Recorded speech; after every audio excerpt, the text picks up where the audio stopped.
Okay, so it is Tuesday, and we are back to work on this, although I see I messed up a spot. Not quite sure how that happened, but it did. So it's an art day. I'm sorry, did I say Tuesday? It's Monday. Did I say it was Tuesday? I might have. didn't even realize it was Monday. I thought it was Sunday still. No, it's Monday. I don't even know what day it is. That's fairly normal, though. Alright, don't want to put too much out here. I do need to fix this one spot that I just noticed that I messed up. Where are you going? Thing? Oh! Yeah.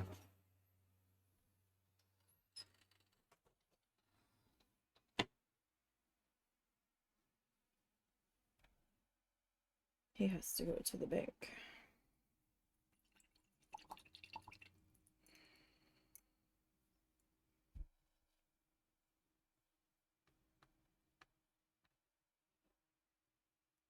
Okay. Forgot he was going to the bank. So, like, my black's a little spotty in some parts, but might be alright. It's supposed to get up to 70 today, guys. It's 68 now. It's February 2nd. What is happening? I don't even know. Alright, so we're gonna pick back up where we left off on this guy. Now, we didn't get real far with our black paint last week, but we also didn't start off doing the black paint last week. So I am interested to see how far we get doing that today.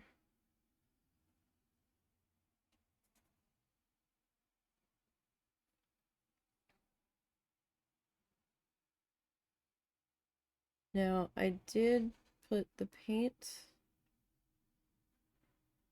in one of my little cups that I use sometimes for water.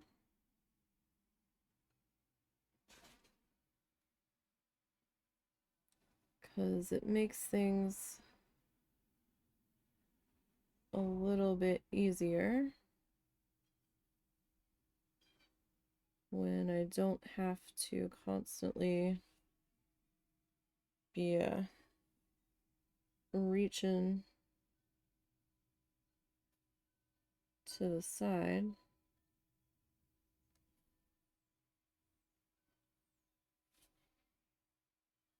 I can just have it right here in front of me. So how was everybody's weekend? Everybody doing okay today, I hope? Well, as okay as you can be.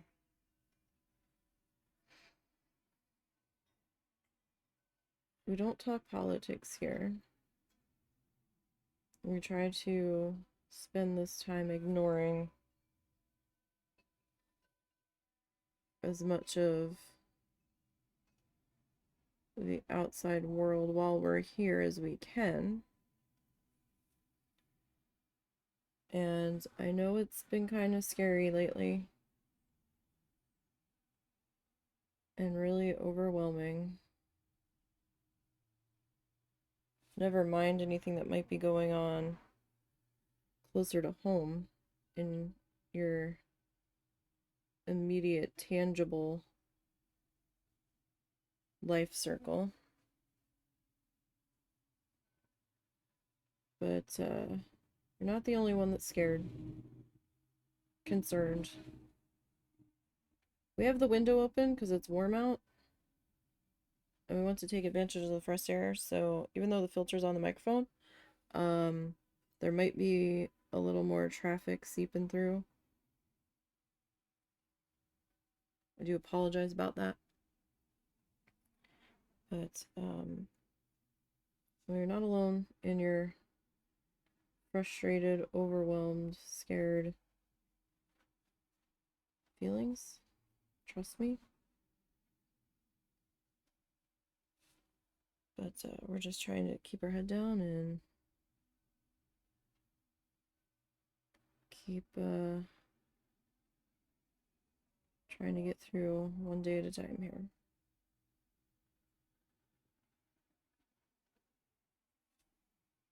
And that's enough of that. So,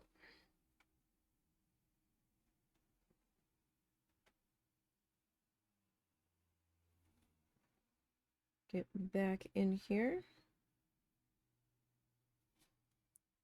to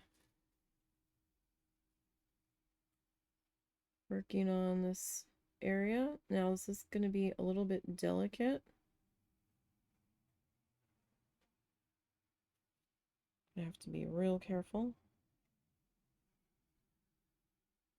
with our hand movements. Make sure I don't suddenly just decide to let go of my brush.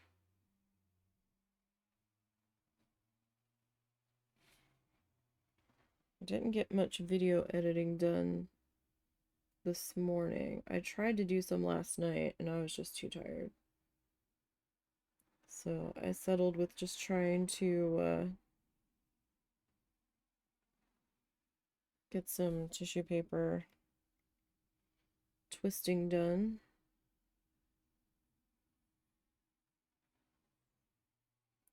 Because where I'm at now with that, I should be finishing up this like magenta-y color.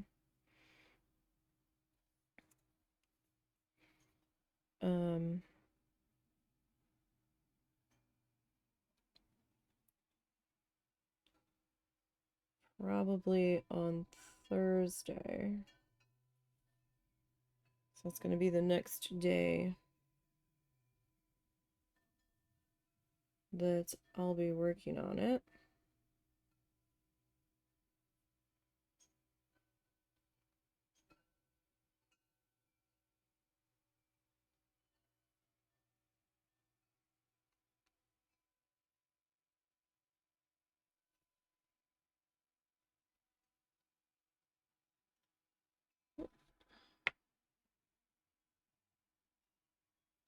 Picked up a fuzz. So then I'll be moving on to a different shade of blue.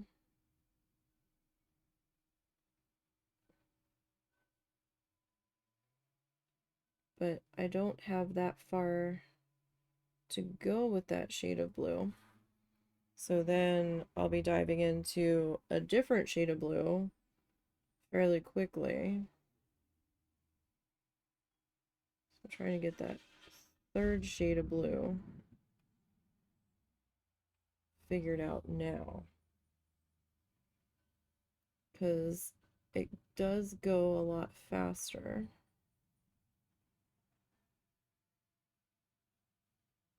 If I have the tissue paper already twisted and ready to go instead of sitting there and wasting recording time twisting it when I only have so much time that I can work on it.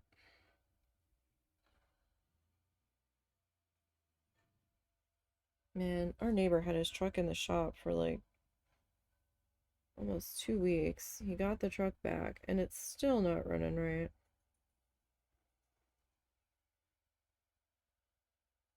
I think he just needs to give up on it.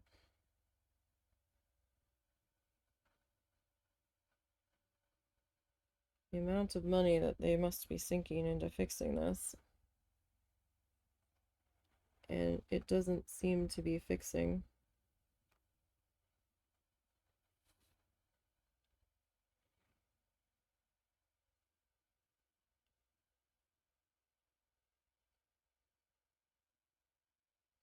Now I am going to be coming back and outlining everything in white, or at least some of it. At the very least, some of it. Haven't decided if everything's getting outlined yet or if it's gonna be just the dragonfly. We'll have to see how I feel about that as we go.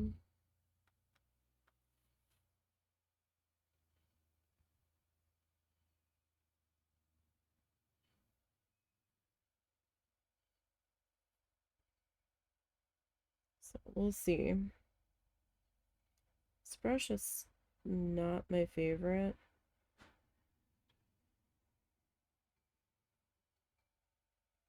But if I were to try to use my dotting tools to fill all this in,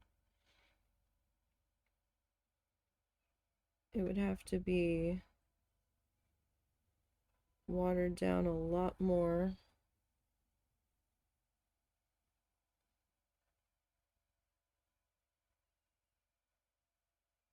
And I really don't want to do that.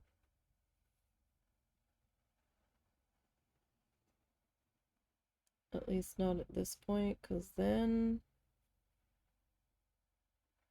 my shades of black are going to look different.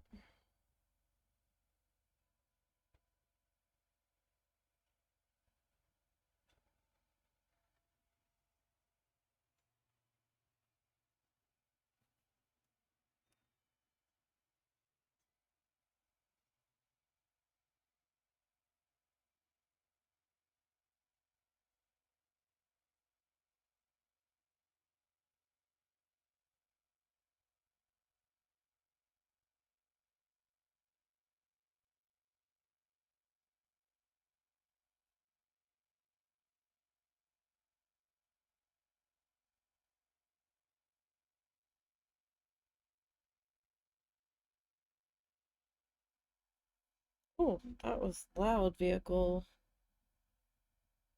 Oh, that's uncomfortable. I don't like that. I don't know how people can stand to be in their cars when the music is turned up so loud that my ass is vibrating in my house as you drive by. I can only imagine how painful that has to be to sit in that car seat.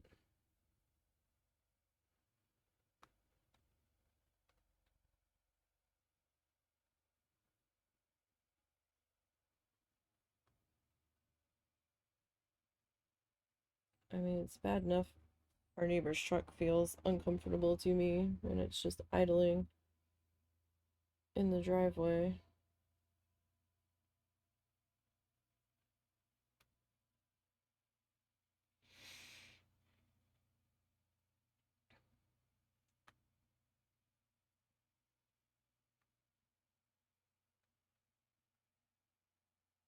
So I have that other brush, right?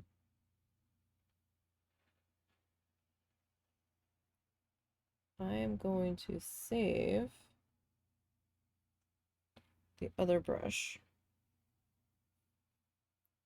for when we have some larger openings per like down in here and stuff, and around these, not per, but larger openings around the shapes.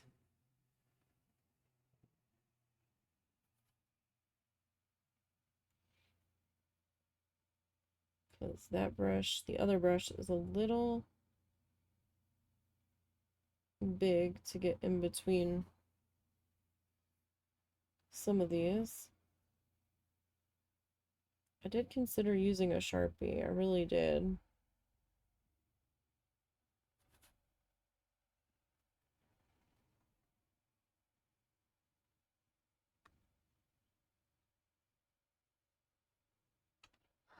I just wasn't sure if it was going to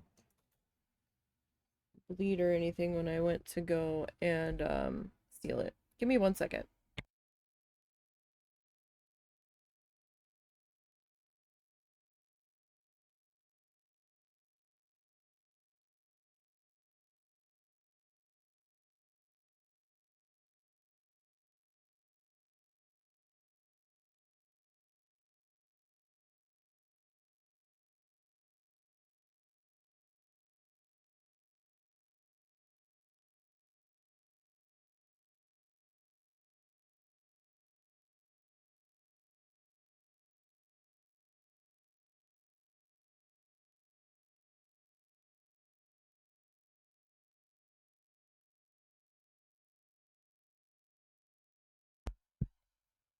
All right.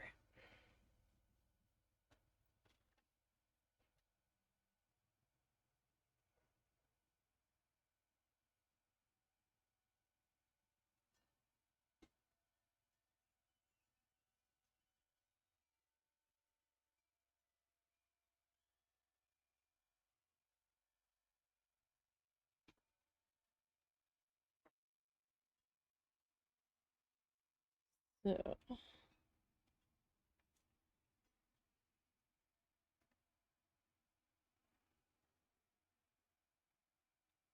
just gonna be real slow and careful through here.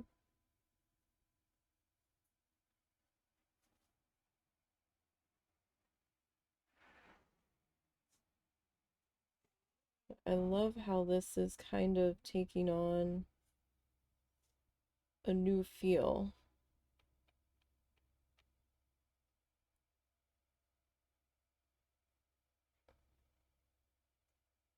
As we are adding this black into here.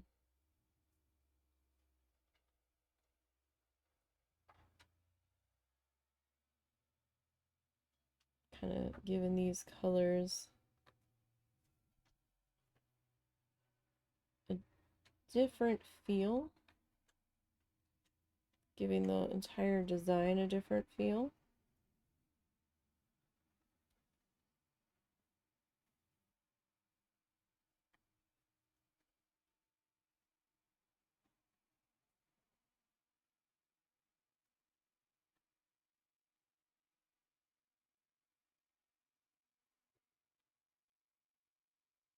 Okay. Probably did put too much paint in my cup. Just trying to work in just small amounts, but here we are.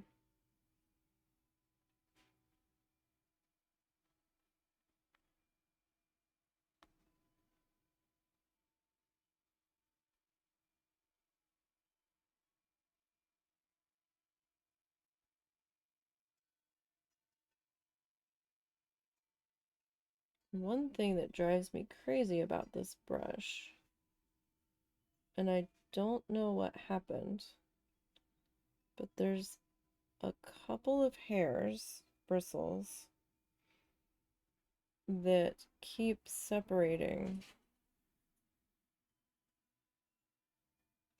and keep like splitting off to the side. They seem to be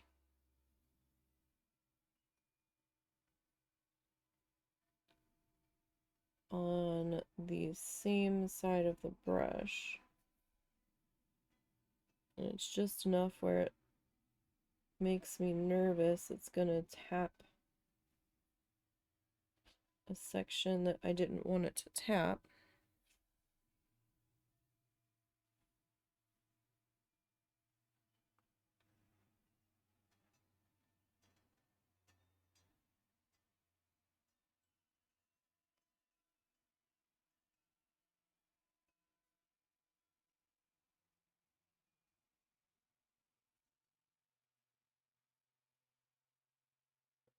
The reason why I'm being super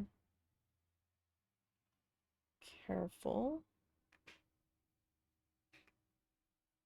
Just so I can try to catch it if it starts to drift an extra line somewhere where it shouldn't be.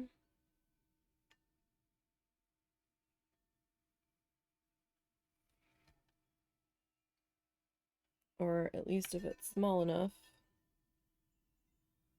When we bring the pen line back in, if I end up using pen,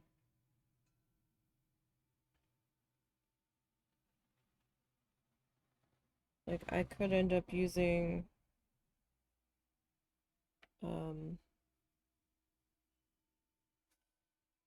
some white paint in my tiniest, thinnest dotting tool.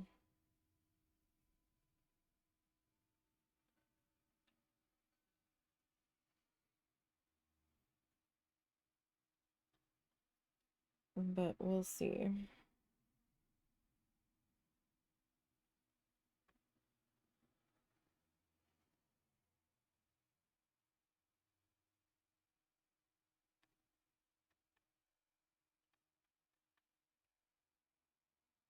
Just kind of have to feel things out here and see how things pan out.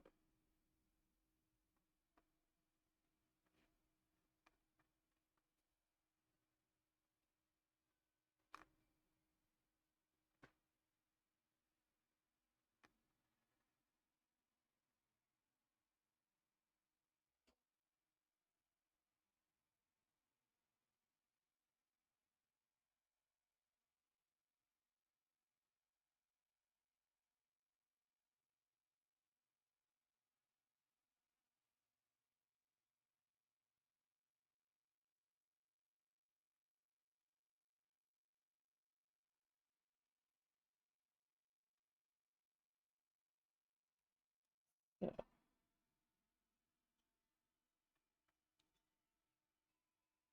we'll see what happens. I think I'll be able to use the pen though.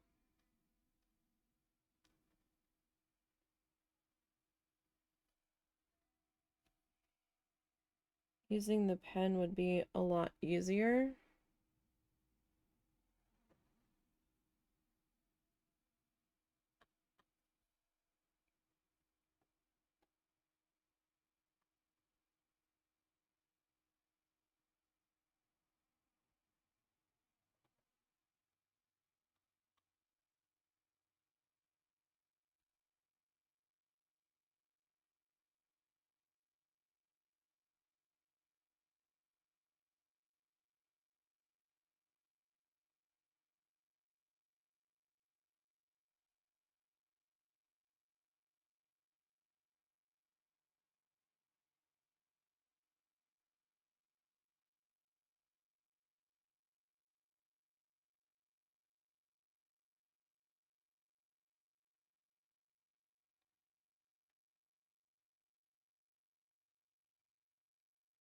Okay. Sometimes you kind of just have to stop, look up,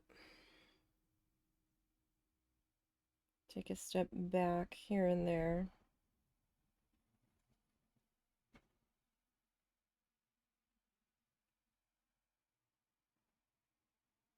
If nothing else, just to like unlock yourself. If you're one of those people that kind of locks everything up when you're trying to do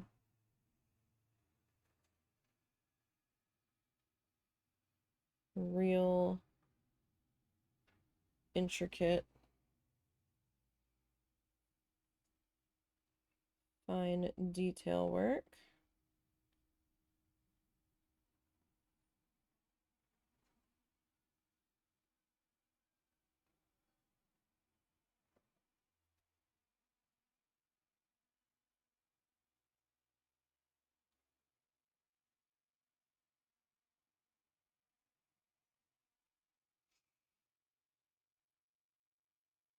All right.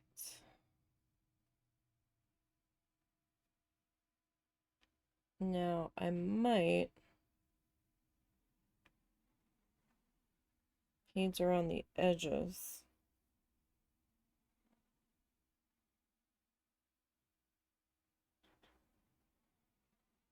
of our other shapes before I bring in the bigger brush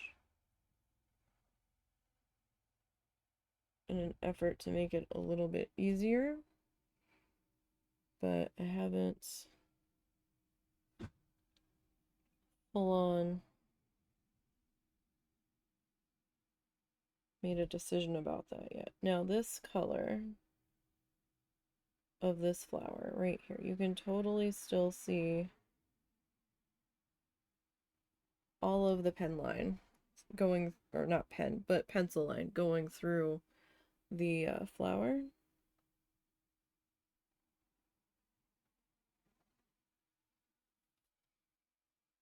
But I'm not real worried about that. I'm gonna have the white pen that's gonna come in over top of that.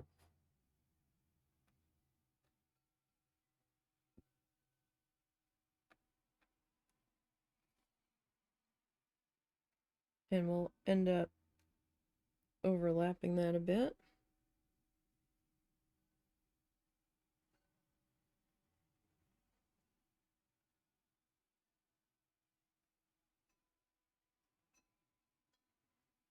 Do you think I'm going to rinse this brush here?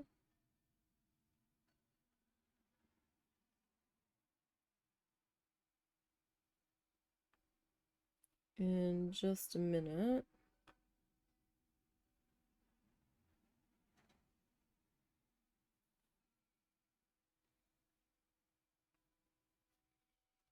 Alright. Just I don't want the paint drying in the bristles. Every day. Multiple times a day, we have to deal with this. I'm getting tired of it. Because then I have to stop what I'm doing.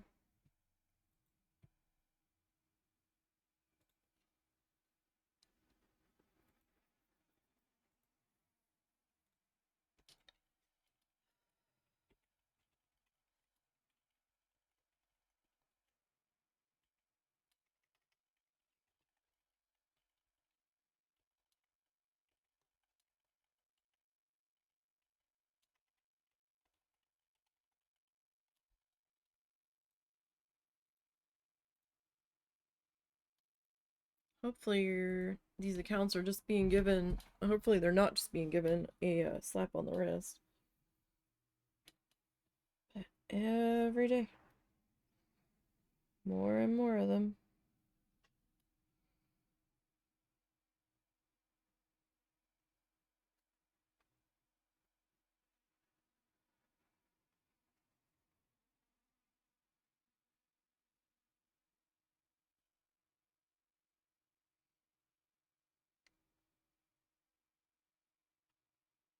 Seems like for every account that gets reported, 5 more get made.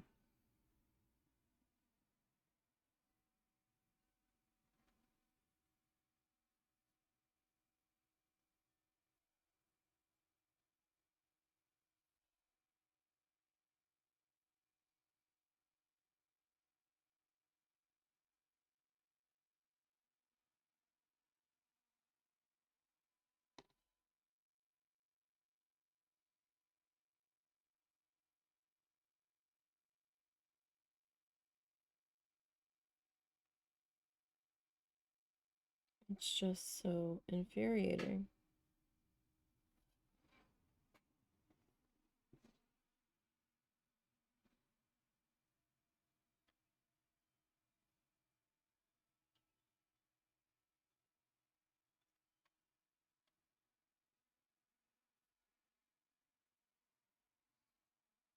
So it did feel like it was a good thing that we just cleaned up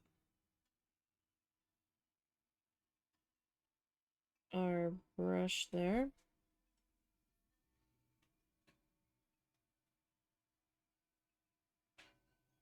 Our point looked like it got a little bit better.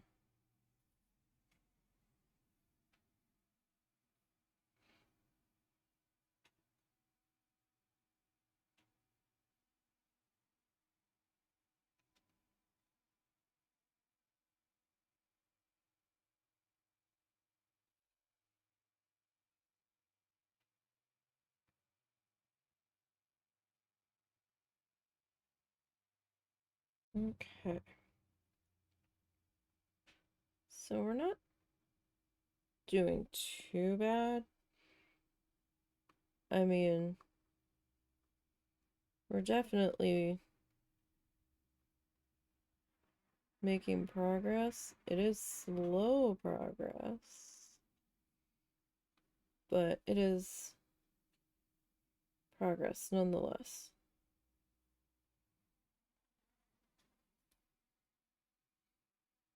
So we'll just kind of keep chipping away at it.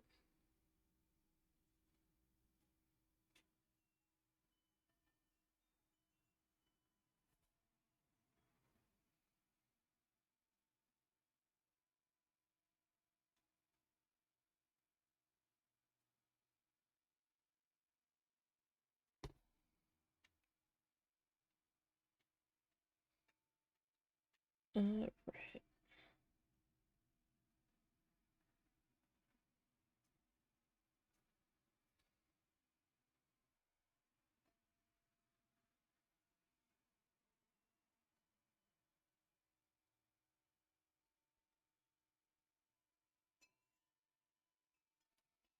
So, I mean, we're getting there.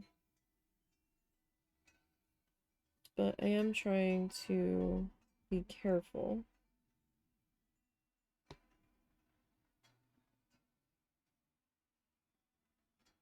So me trying to be careful involves me going a bit slower.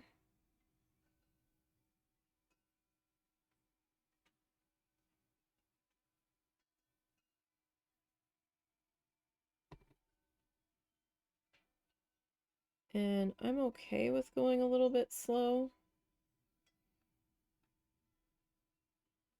I know some people are like, no, no. They need the project to move quickly.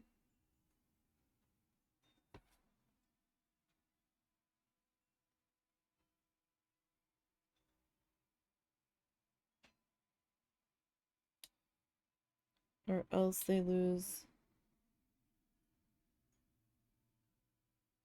interest in seeing it done.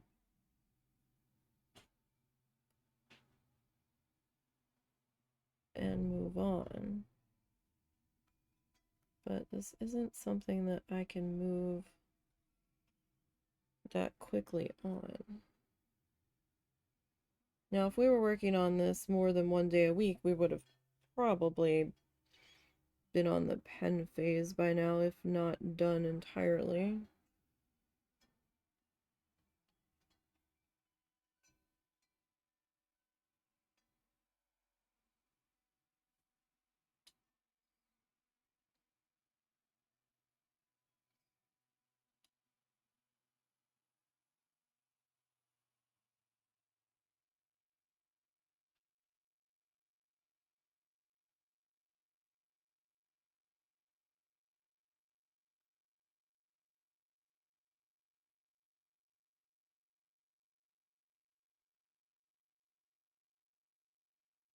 Okay.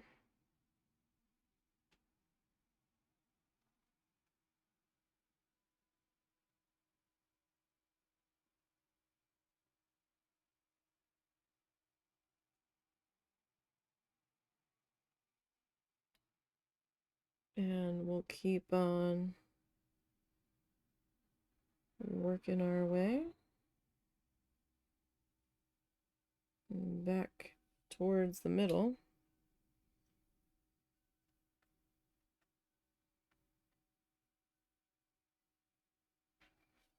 Now I was gonna try to do the butterfly in its entirely at first, but I'm like, no.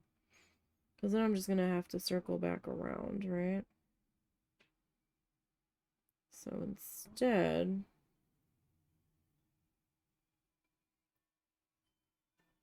we are just gonna try to work our way down.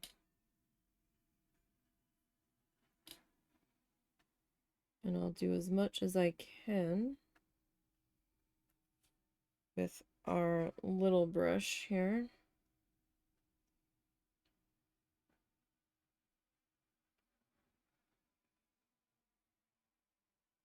But if I need a break from the little brush, we can swap out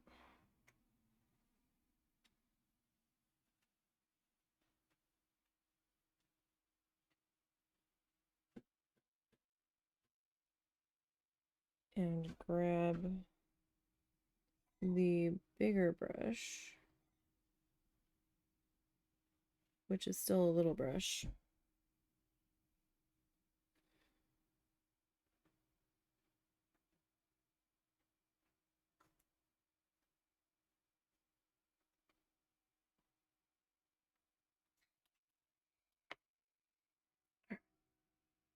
Sorry, my eyes are all watery today. It's windy.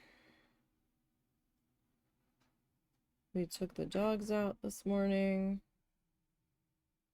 They got to go to the Borking place. I mean, it was nice, but it was so windy.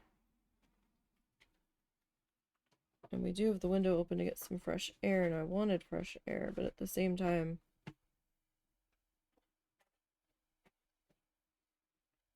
my allergies are like, what are you doing? What is happening?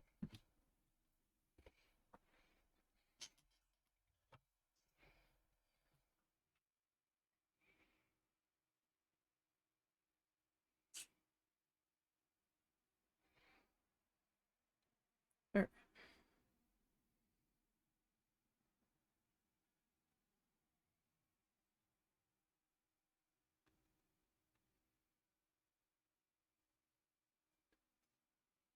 So we'll bring that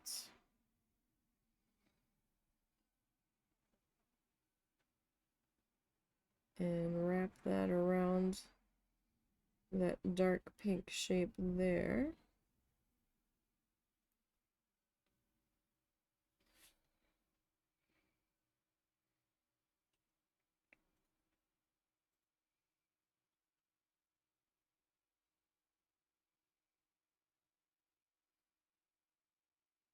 So it's probably not going to be exactly precise.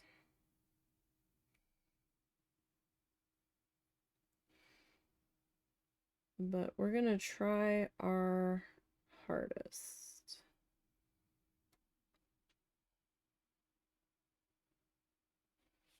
All right. And see what we can do here.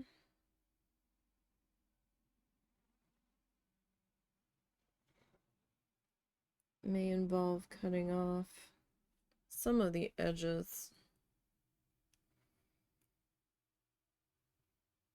of the colored sections.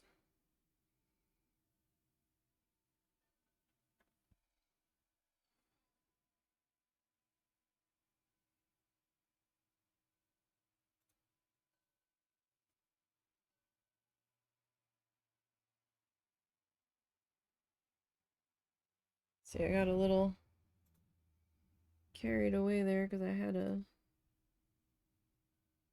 larger section.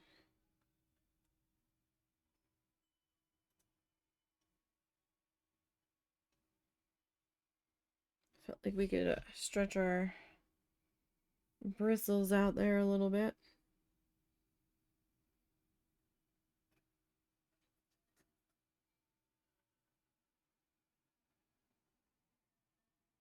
So to speak.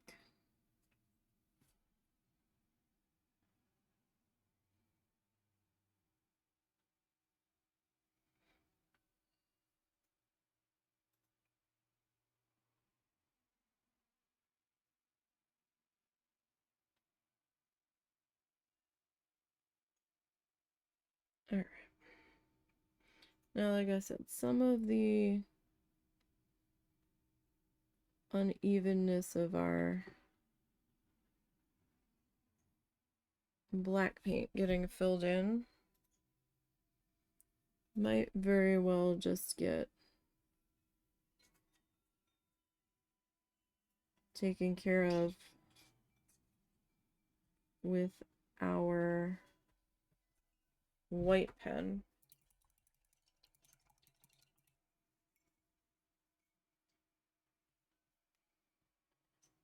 Now, when you do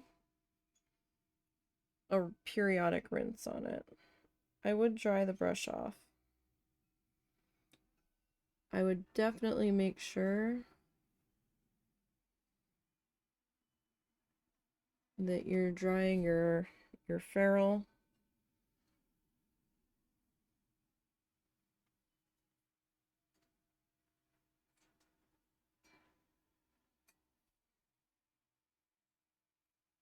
just to make sure you don't have any water drops hanging out on it.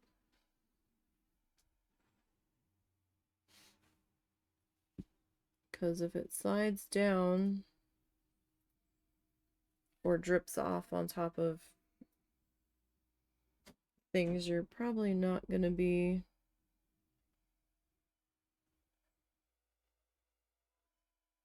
real happy. And it might make quite the mess to try to fix.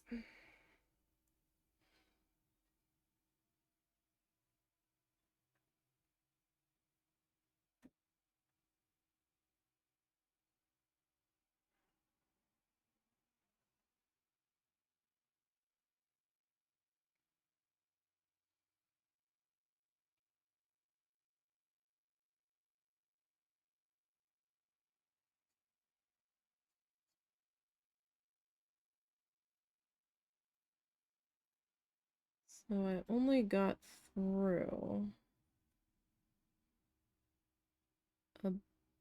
about 20 minutes of video editing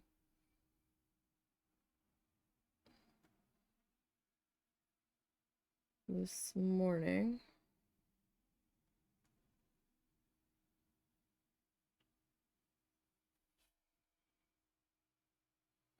That's all I really had time to do.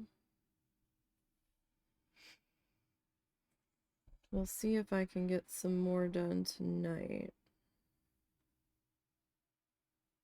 So I am super behind.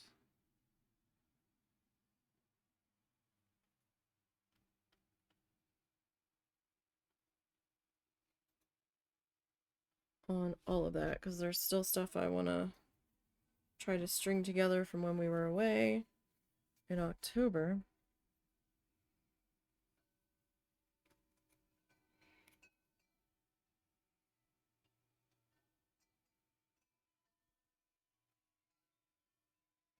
That at this rate feels like it's going to take me till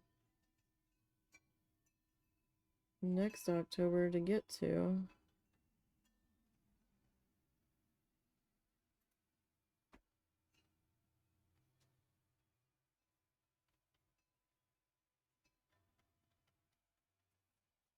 We'll see, but at the rate that I edit at.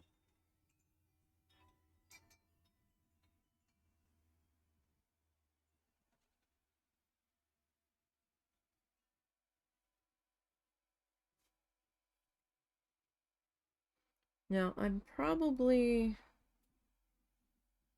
I don't know if I'm going to speed felt the magnets, because those are only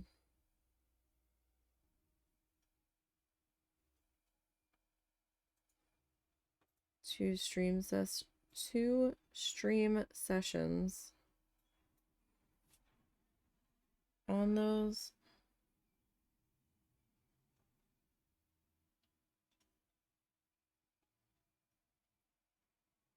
Maybe eventually.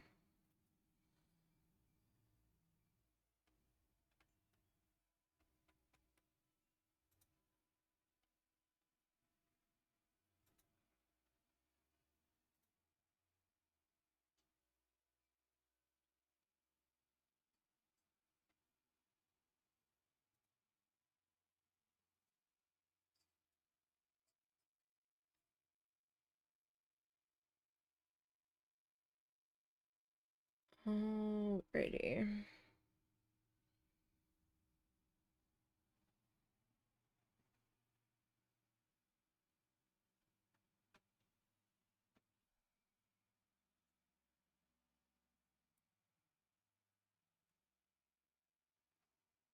So this is like the top edge, or the bottom edge of the top wing, rather.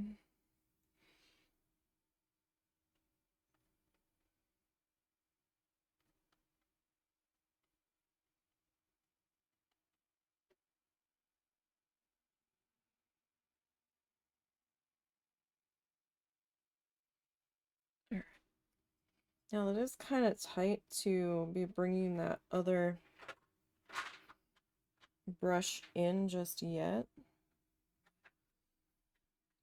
So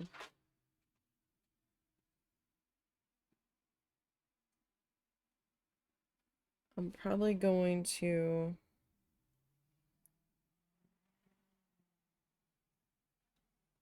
work on outlining those bits that are separating the two wings before I bring in that other brush. Now I know that other brush did paint some of these shapes, but the spaces in between the shapes are just a little too tight.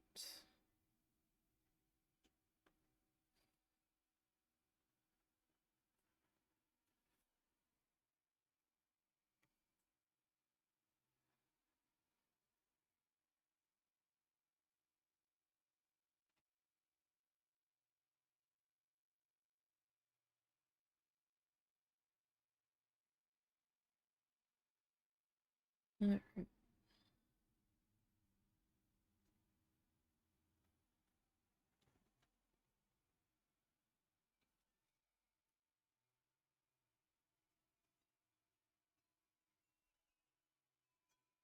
We'll fill this in.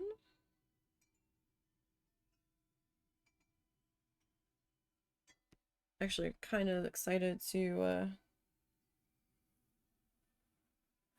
get to work on the pen section of this.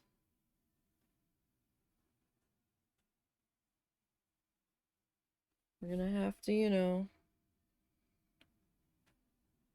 calm down a little bit. We can't get too excited because we need to be focused on this part of it first, right?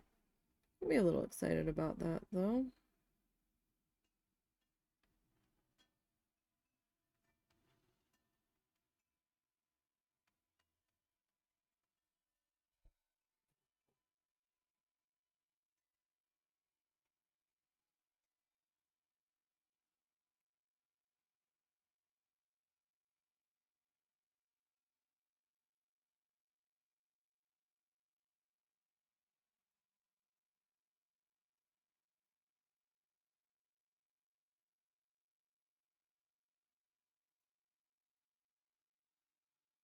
All right.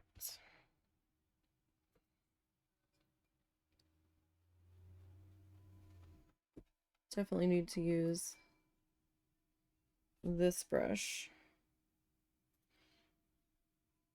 in between here.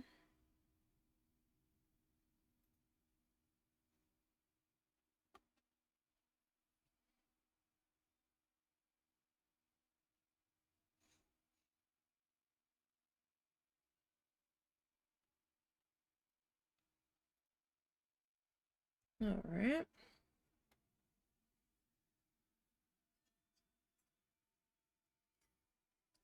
I like to pull back for just a minute just to see how things are shaping up every so often.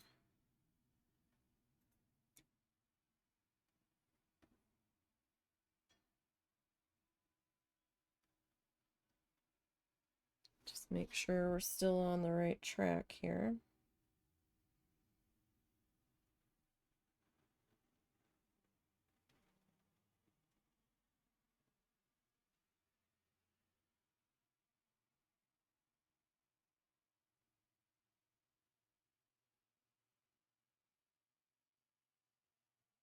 Like I don't want to get too lost over here before I come back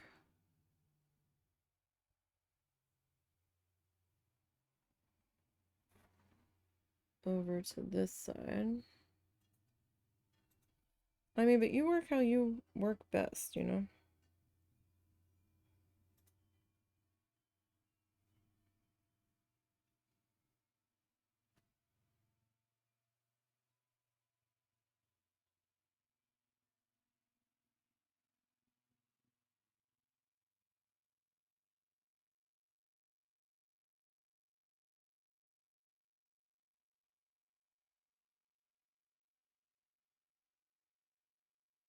Paint feels like it's getting a little thick there. Might have to do another maintenance rinse sooner than later.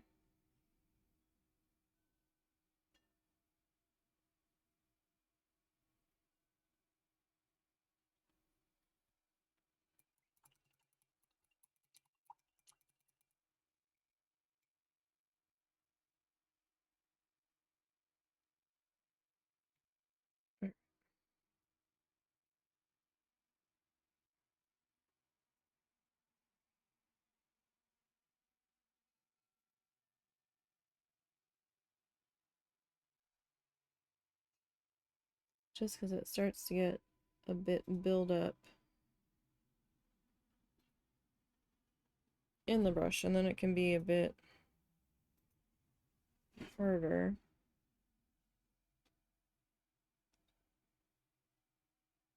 to get those thinner lines that we need.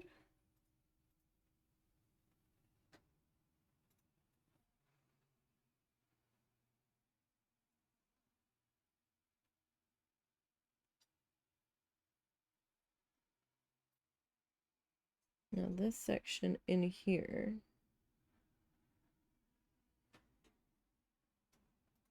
kind of thick, so, or kind of tight. And the other paintbrush will be too thick to get in between there. Successfully, I think, so.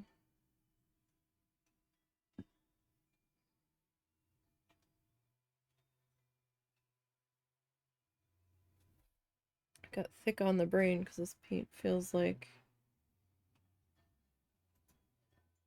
it is thickening up on me.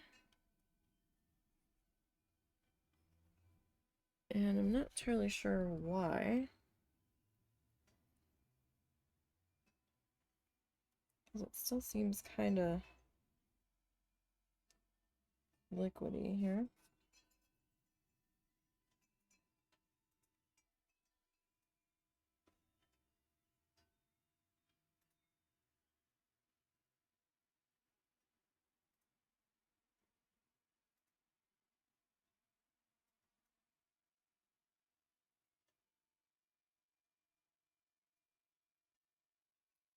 All right.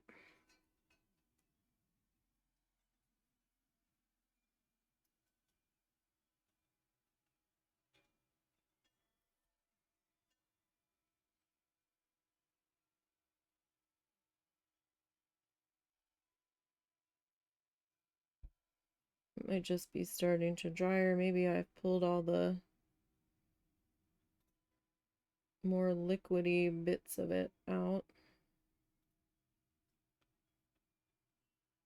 already.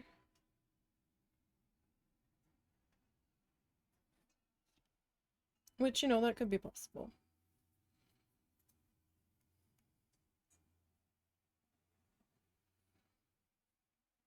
But if that is the case,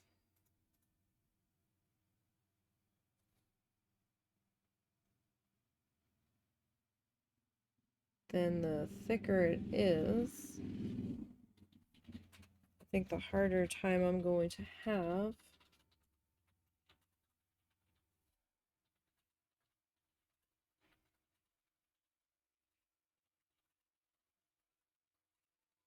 getting it in around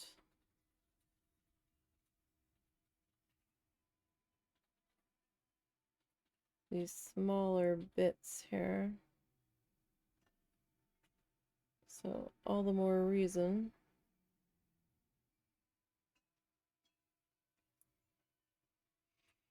to come back and get this section done.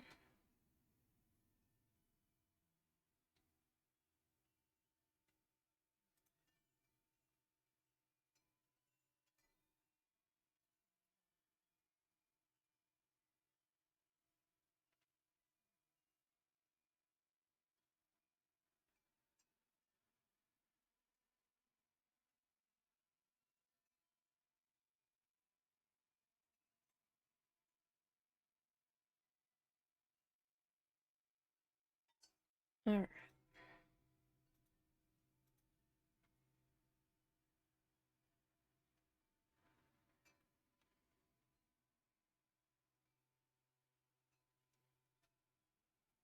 Getting that in there.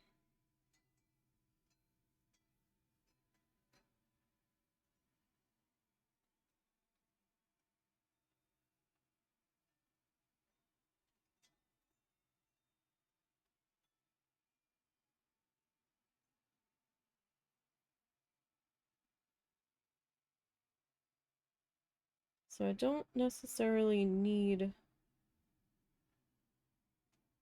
to fill all of these spaces in with this brush.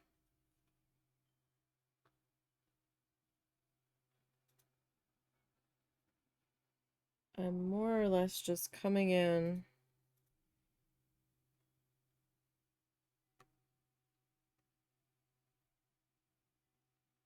and working on the outline.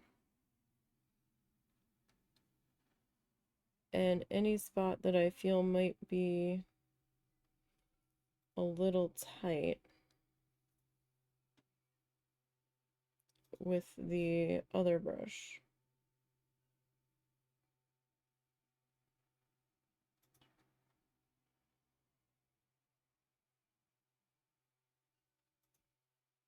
All right.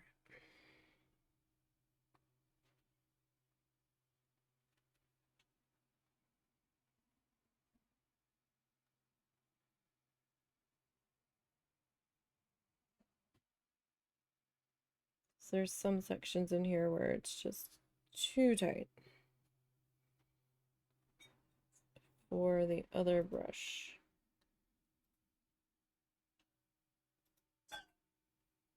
And that's okay. So we've got a couple of different brushes here.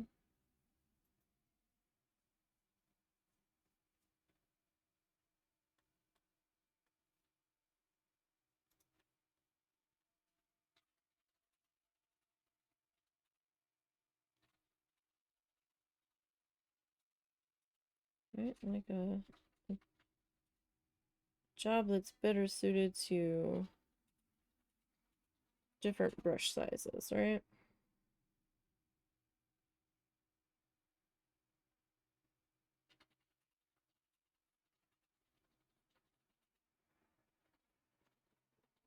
Alright.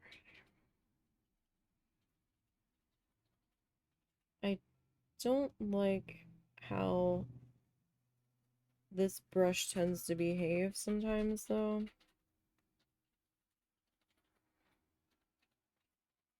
Like, it doesn't like to turn very well. It feels like it could be operator error, of course.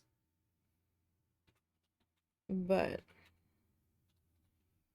I've had other synthetics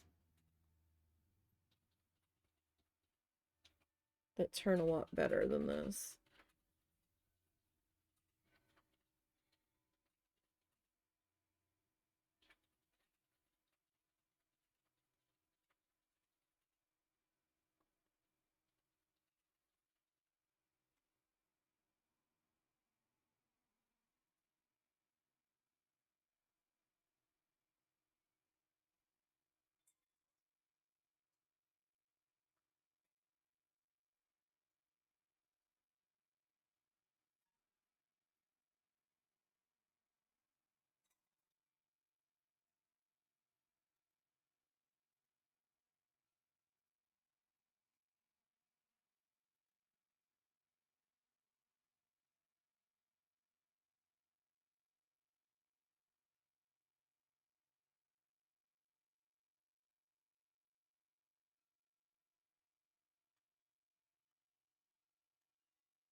Okay.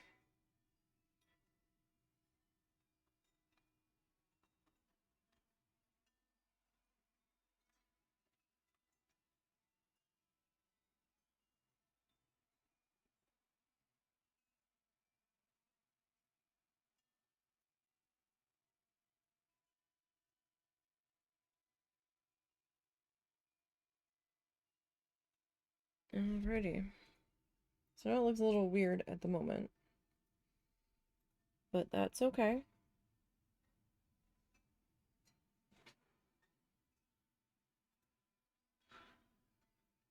Actually is just fine.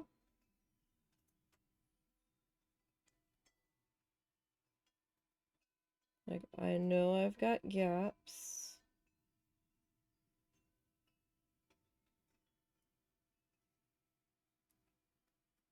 Of white in this section.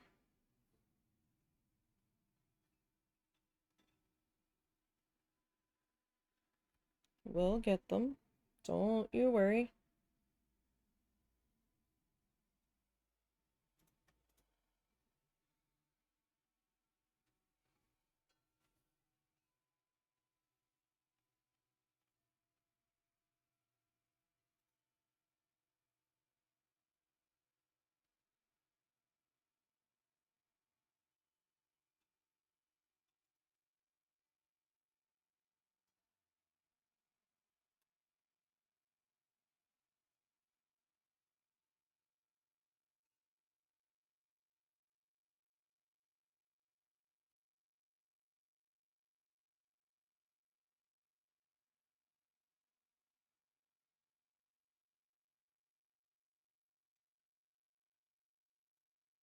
Okay.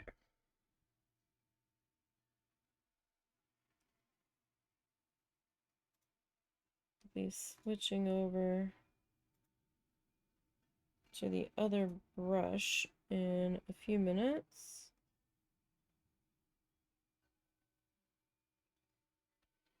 Just want to get these tighter spots around these pieces filled in first.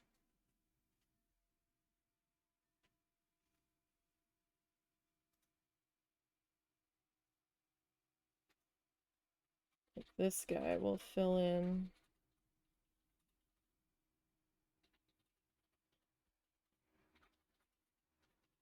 here.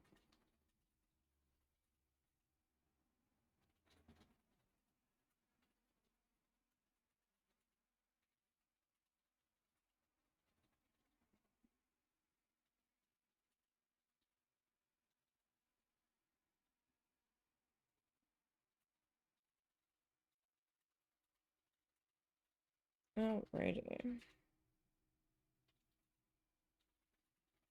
And this bit in here. Now, I don't know how far down I'm gonna come with this other brush yet.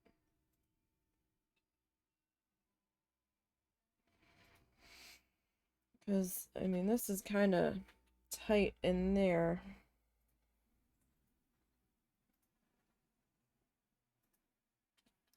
So I don't know.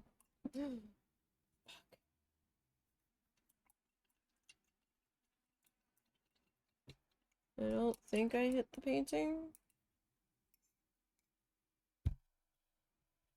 Definitely hit the desk.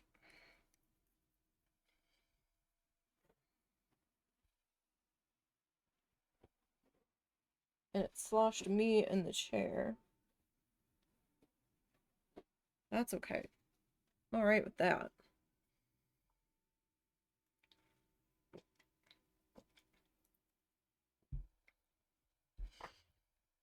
Okay.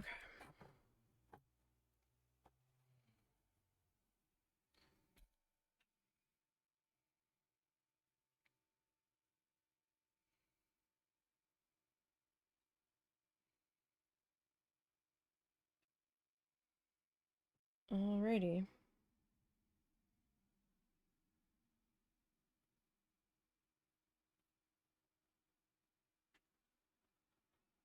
I'm just touching up a couple spots.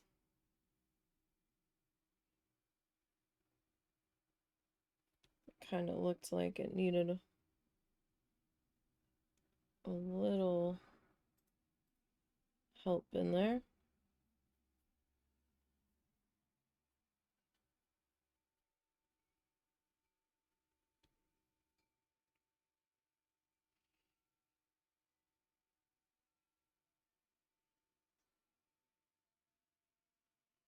We'll say the bristles on this one really like to fly when they get wet, so we're gonna have to use a little bit of restraint here.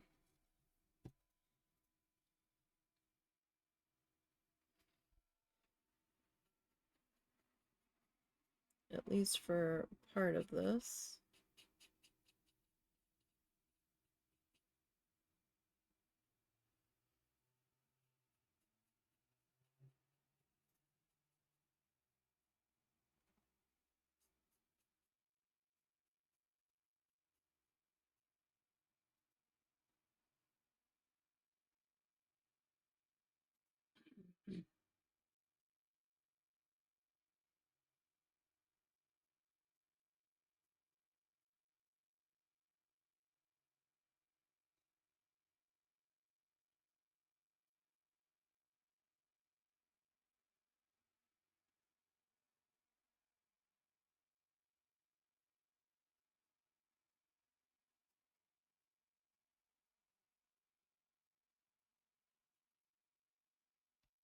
All right.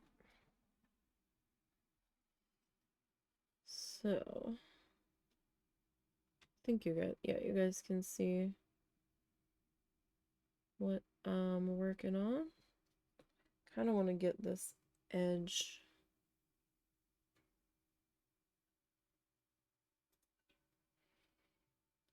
dealt with sooner than later.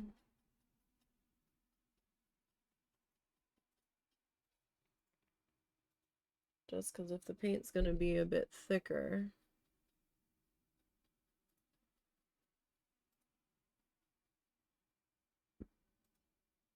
I would like to deal with that now and use this thicker bit of paint down here where we can spread it out a little bit easier.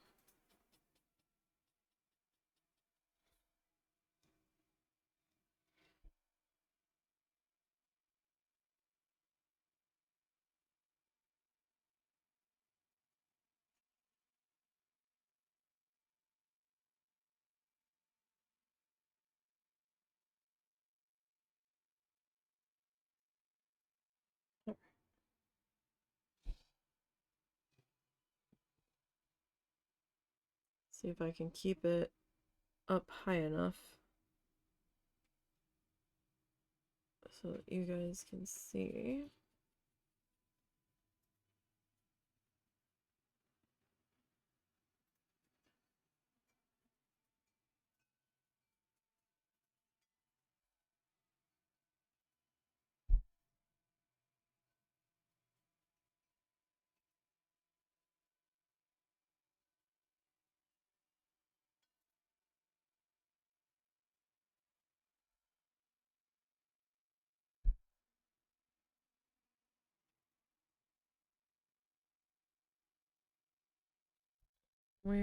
Okay.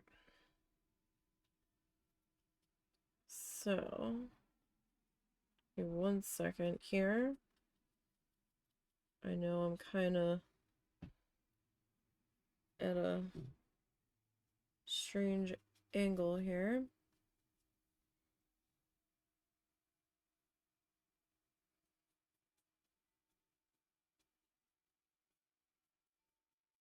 But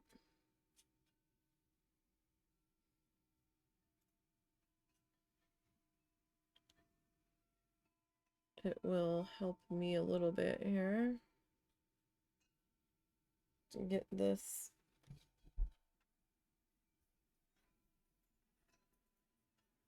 back edge cleaned up a bit. Okay.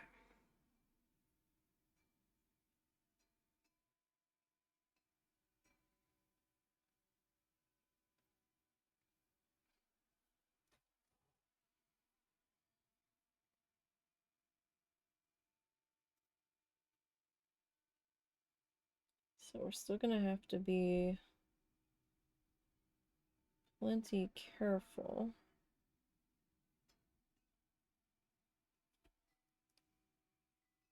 in this section here.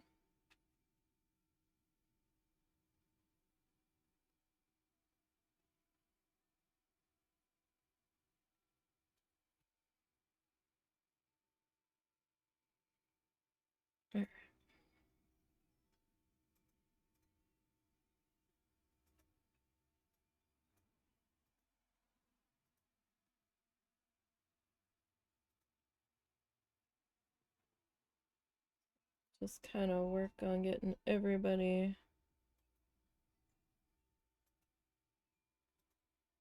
worked around here gently.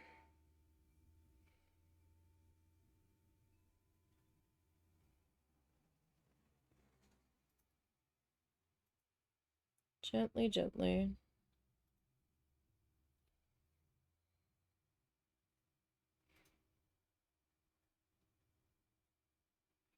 Especially when we don't have a whole lot of wiggle room here.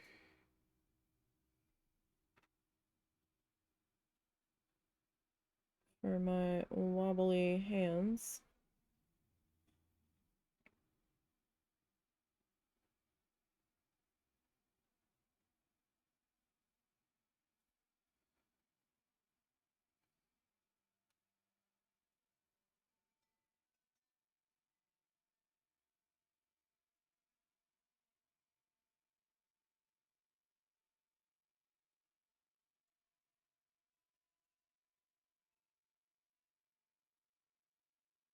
All right.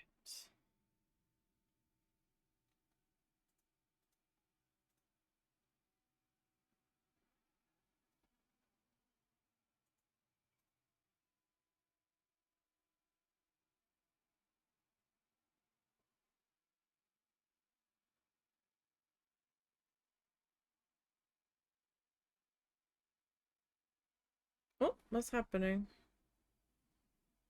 Stone! Stone's raiding, that's what's happening. Heard the noise, I didn't know what was going on. Hey, Stone. Welcome in, Stone friends. Hello, how are you? How was stream?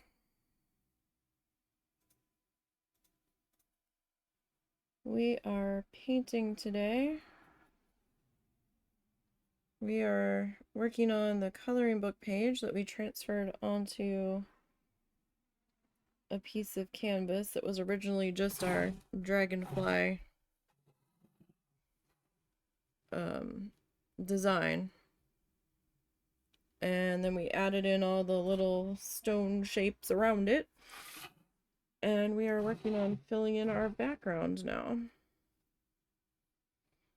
But art's going okay today. This one's a little bit of a slower process because we have to be careful.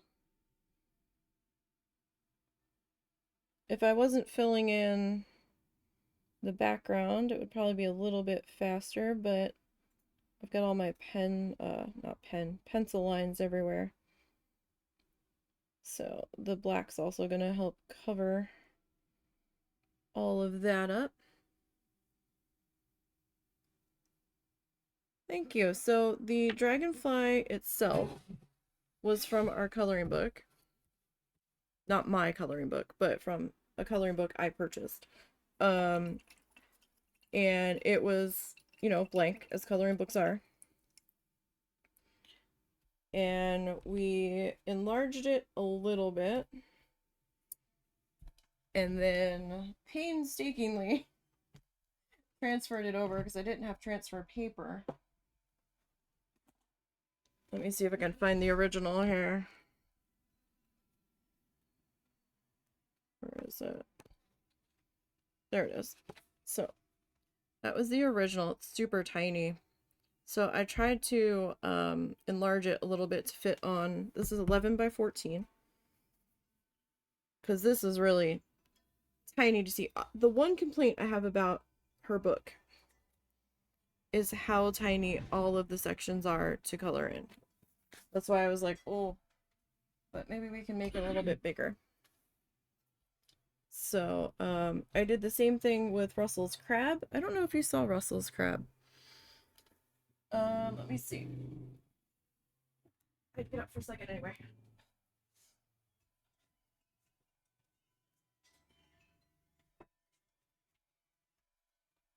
So that is Russell's crab. I did that for Christmas for him. That was from the same coloring book. The crab was much smaller. Russell does, well, he did have hermit crabs. We think they've died, but he did have crabs. Not the crabs you're thinking of, though.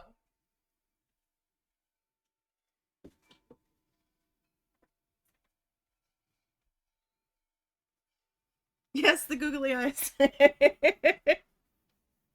100%. It just didn't feel right if it didn't have googly eyes. For something of his. Turn this back sideways so my hand's not in a bunch of paint. I know. But he does actually have, well, he did have 2 hermit crabs. We think they've died. We haven't seen them surface in the tank in a while. So we need to go digging for crabs soon. The food hasn't been touched. They've been down an awfully long time, and it doesn't look like they've come up when we weren't paying attention or asleep or anything. So I think the last time we saw them was maybe October or November. And it can take them a couple months to molt sometimes, but for both of them to be down this long, we're thinking they somehow got stressed and went down and just didn't come back up. It happens. But we've got a lot of ground to cover in that tank, so it's gonna be a daunting task digging through the sand and the coconut fiber to try to find them. But technically he did have them. But we're not going to be able to get any more because, well, no, we might be able to, but I don't know if he wants to bother.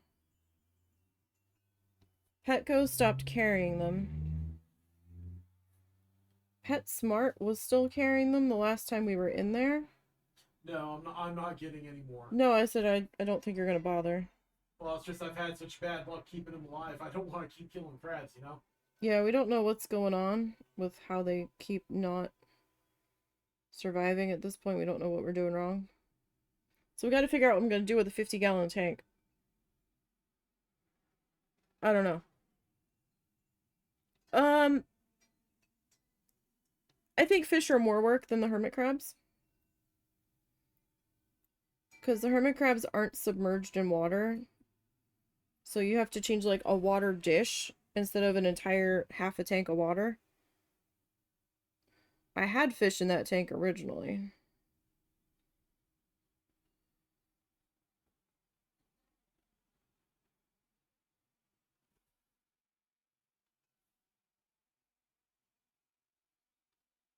And then we had a panic moment where we couldn't figure out what was going on because we thought that tank was leaking water. So we had to like drain some of the water out and put the fish in a temporary bucket and dry the tank down, and we had silicone beading that or caulking that we were recalking the tank with. And couldn't figure out where this leak was coming from. And then we realized that one of the cats had been sitting on top of the lid and the water was we had a bubbler, so the bubbler was splashing the water on top of the lid, and it was hitting her fur because it was like near where the opening was for all the tubes and stuff going down through the lid, and her fur was wicking the water down the back of the tank from when she would sit up there. And I'm like, oh Jesus Christ. So we recaulked the entire tank for nothing. But we had fish in there for a while, and they did okay. And I did like my fish. But the fish are, I think, more work than either one of us can handle right now. Especially with the constant water changes. And the constant vacuuming, because my shrimp and my pleco weren't doing enough to keep up with that. So yeah, thanks, cat. So I don't know what we're gonna do with the tank. We might keep it for a little bit.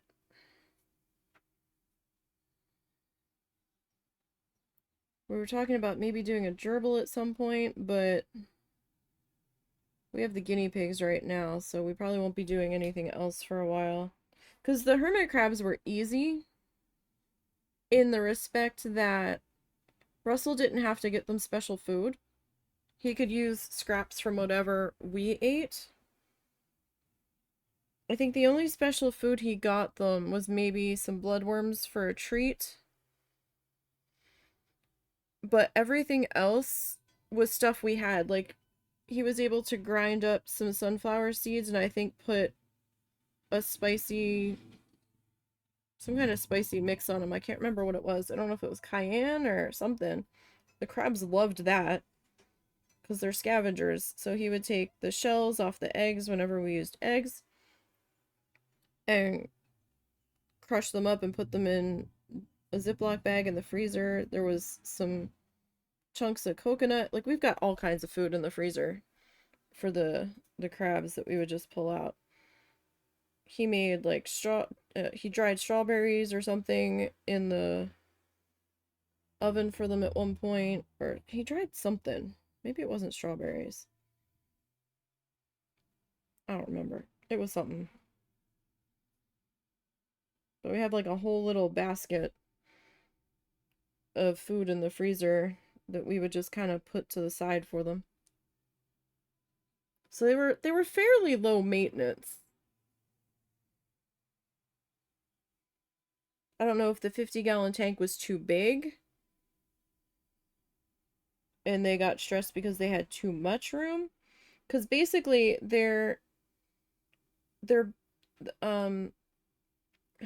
we had several inches deep.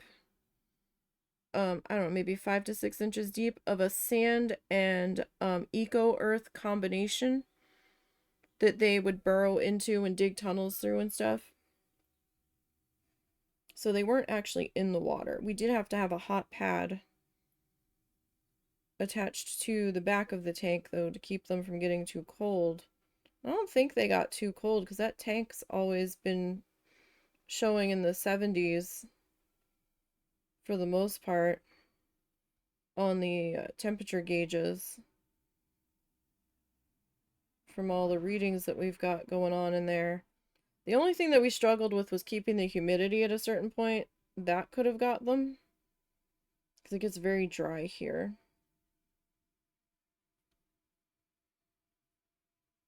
He kind of wants a bearded dragon. Okay, he really wants a bearded dragon. But, Money. we don't want to do that yet until we know for sure if we're moving or not. So. And we won't know that for a while.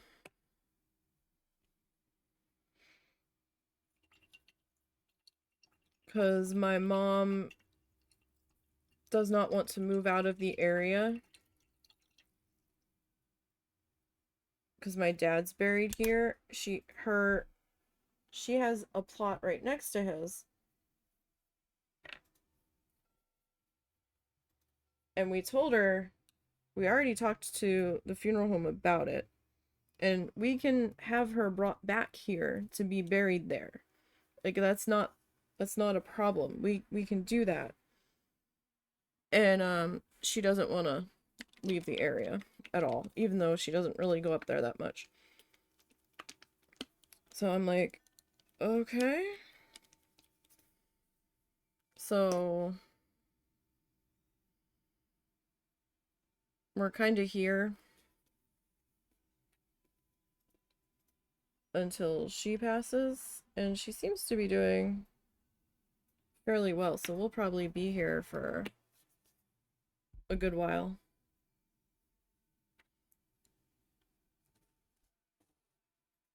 No matter how much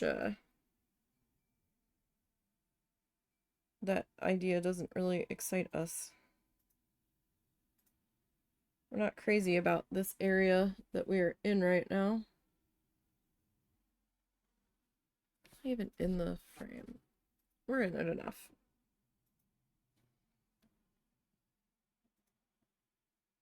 I'm just hoping that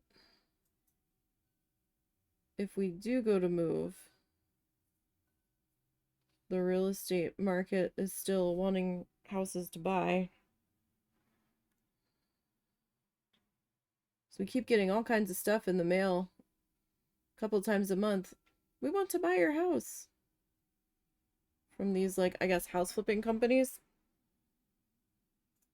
And I think the one offer said, oh, we'll buy your house for like $124,000, no questions asked or whatever. And I'm like, huh. That's interesting. And very, very tempting. Because this is an older house. It has some issues. As older houses do.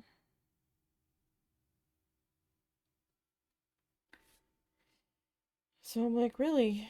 You sure you really want to buy this place for that much? No questions asked? 'Cause we might have trouble offloading this place. Unless somebody actually wants to put the work in. 'Cause it needs some things that we don't have the money to deal with right now. Has a new hot water heater though. We had to replace that last April, May, something like that. Rather unexpectedly.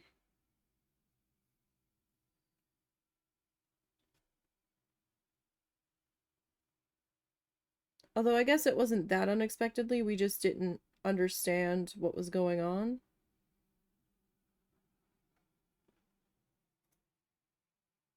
we'd been battling bouts of sediment coming out of the tap when we were doing dishes, and we're like, what is going on? We thought it was the city's water.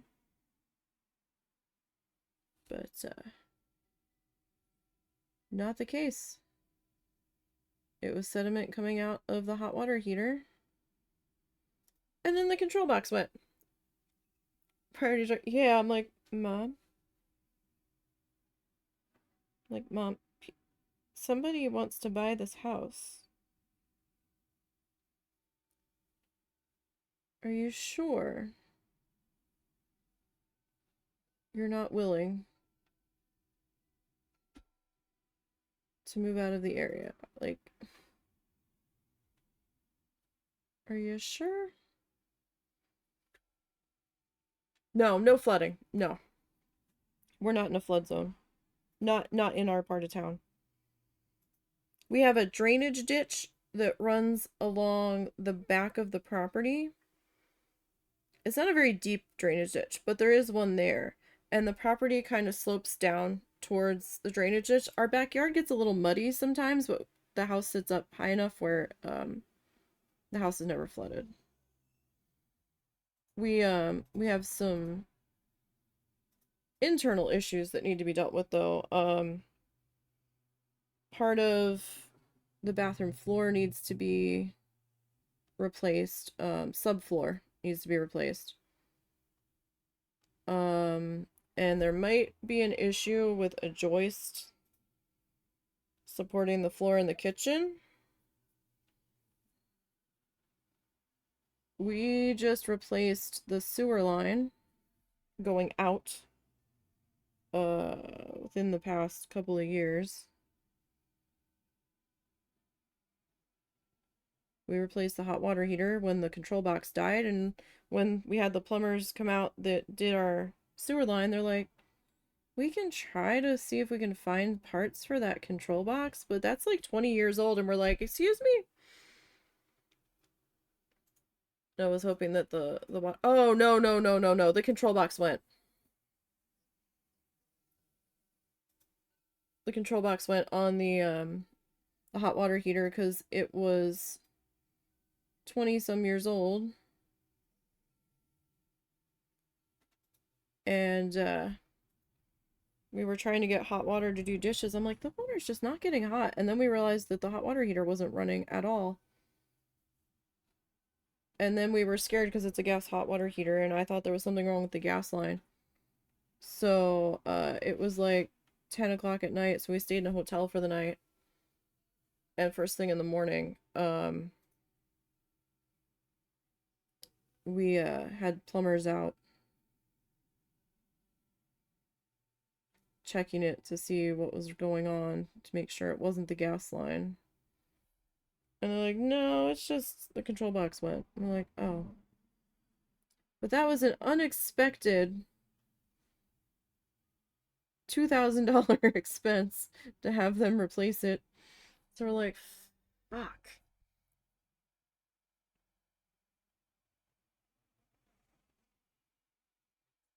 We do have another issue water-wise going on. Very minor. We think we need to replace a washer. But I mean, we did get 20 years out of that hot water heater. So, I mean, we personally didn't. But, I don't know when that hot water heater was last replaced. I guess maybe based on time. Either his mom replaced it once, or it was replaced right before she bought the place.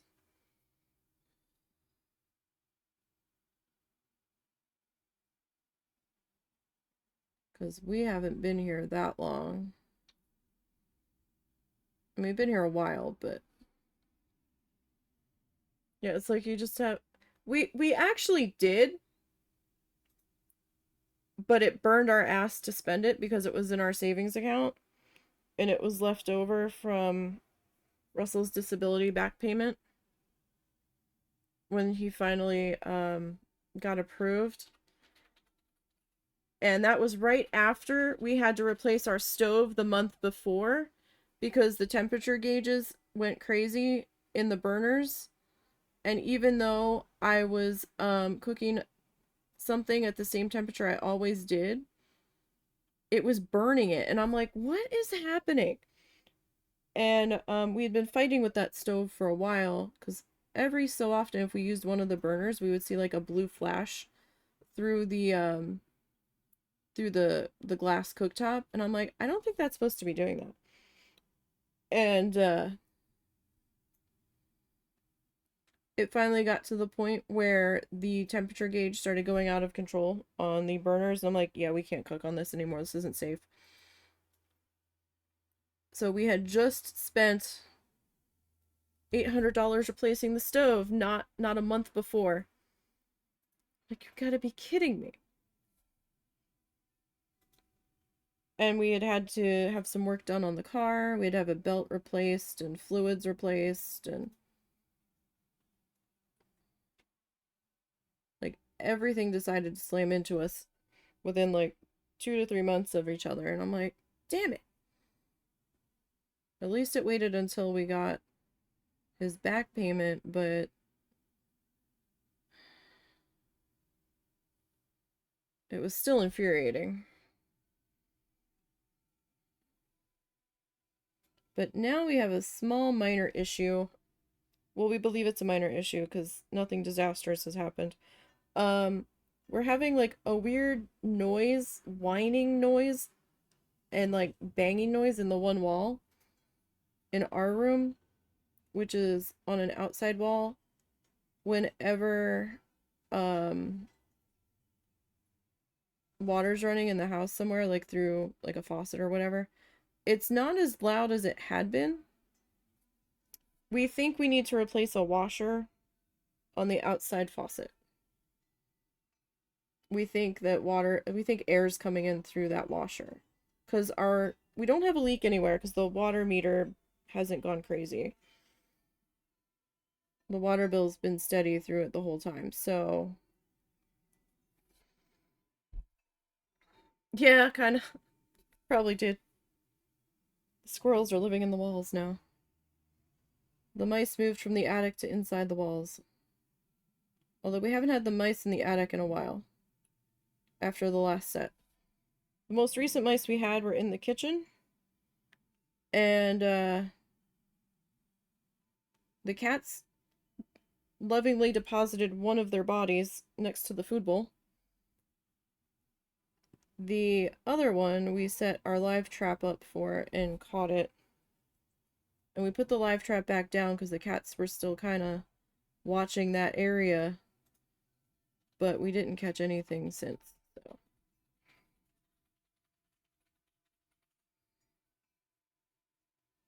At least we haven't had that issue recently. Although the two cats that like to hang around outside our house that are not our cats have been watching one place below our bedroom window pretty regularly recently, so I don't know if something's trying to build another nest down there or what. The one's a pretty good hunter, the other one doesn't quite get it yet.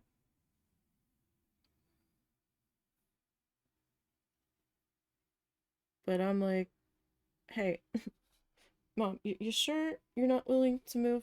Because the area that we might be looking at for that much money, we could definitely get a house to move right into. Just need some paint and like a good deep clean. And that should be enough money to take care of the move itself.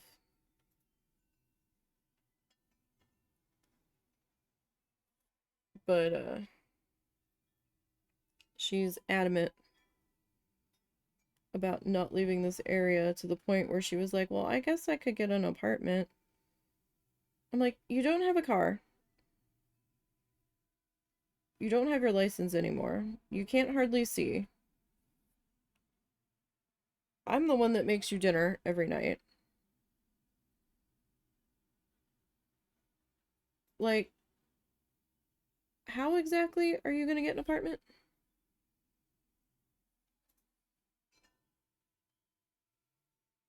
Explain this to me. And a rent has gone up exponentially around here. Like when my dad was first looking at maybe the two of them getting an apartment, it was maybe like $500-600.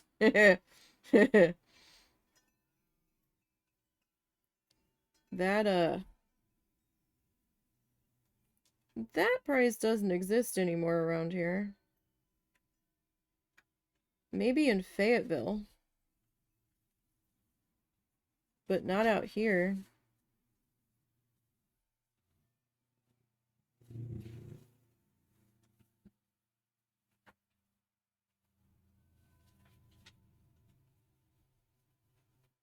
I don't even think apartments are going for 800. I think they're going for like around 1,000 now. I've seen people listing houses for rent for like 1,200 plus utilities. Now there might be a smaller apartment that she could get into, maybe for seniors where it's a little bit cheaper, but there's a mile-long waiting list to get into those.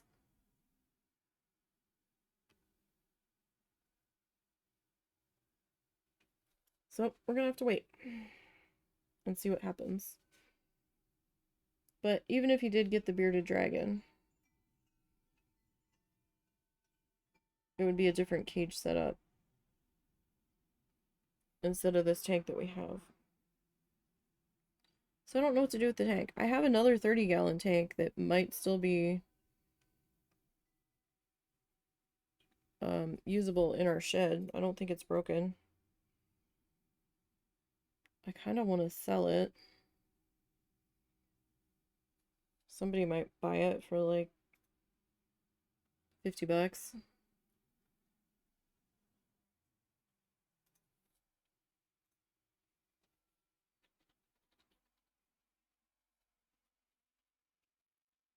Certainly cheaper than what we paid for it for. What we paid for it, yeah. Because I got it with a stand. The stand's in bad shape, though. It's like the stupid sticky fake wood laminate that's all over it's peeling off. So I'd probably toss the stand.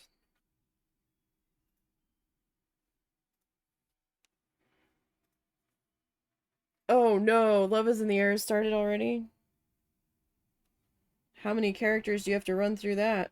Oh wait, you already got the rocket. Or is there a new rocket?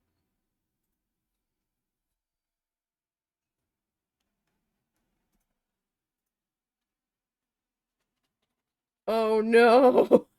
Oh no!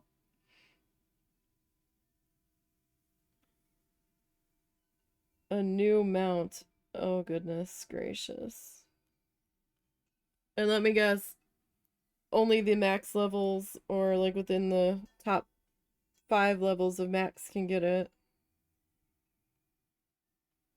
Or is it for every level? 70 to 80? Oh, is 80 max now?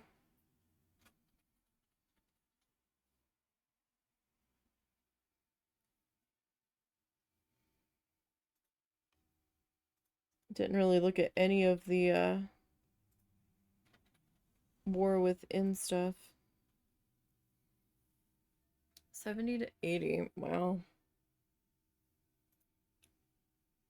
And I left Twitter, so I haven't been seeing any posts from Wowhead. I don't even know if Wowhead's on Blue Sky.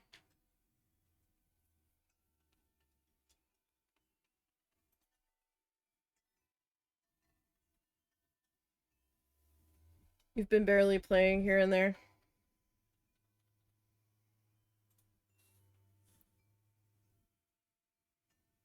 I just don't have the time anymore.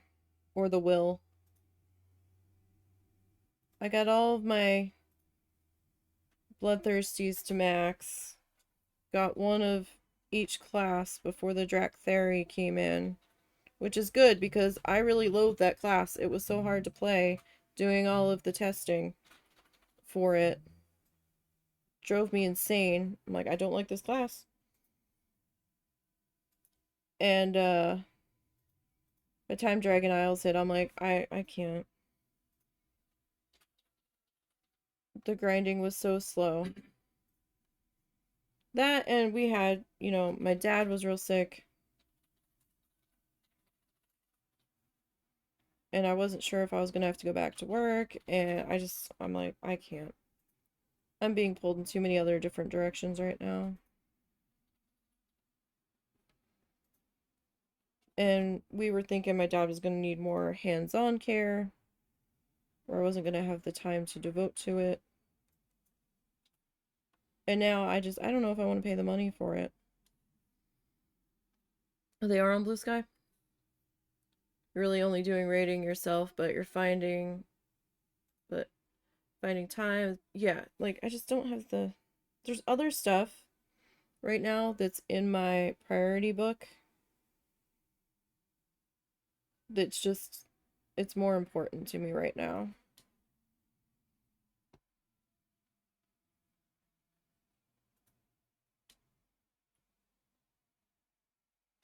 And that was really all I was doing was challenge stuff at that point. And then when time was beginning to be an issue, I'm like, I don't know, and money, because he hadn't gotten approved yet. I could go back now if I wanted to, but I don't know if I want to. I really don't have time. Like, I'm not sitting here bored with nothing to do. I'm either streaming the couple of games that I'm playing right now, or I'm recording one of the games I'm playing, or I'm working on art stuff, or I'm video editing. Like, I have something going on almost 24/7 that well, not 24/7, because I gotta sleep at some time, but I have a bunch of stuff that I'm working on, trying to work on, and there's still not enough hours in the day. Just fascinating.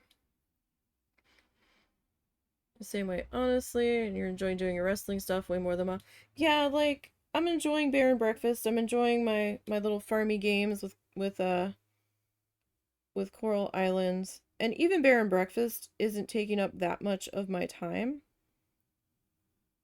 because I'm recording that, or I'm trying to record it in half-hour sessions. Sometimes it ends up being an hour because I lose track of the time. But the video editing on that is super fast. So I'll like spend a day recording several episodes of that, and then I'll take one night while I'm sitting here doing prep on another project, running that through DaVinci to edit it, and then letting that upload.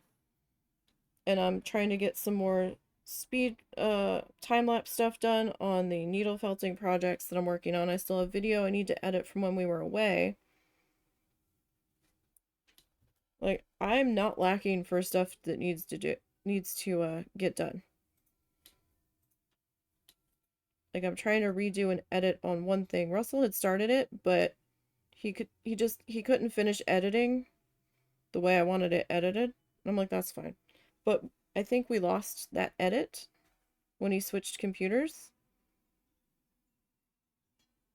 And so I just started it over.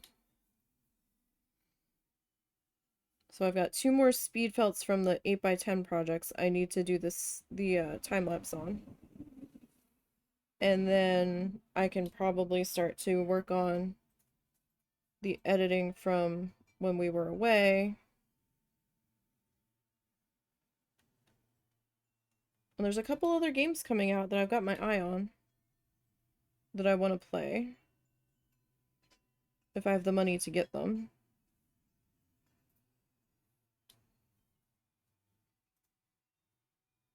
Like, I'm not interested in that many games.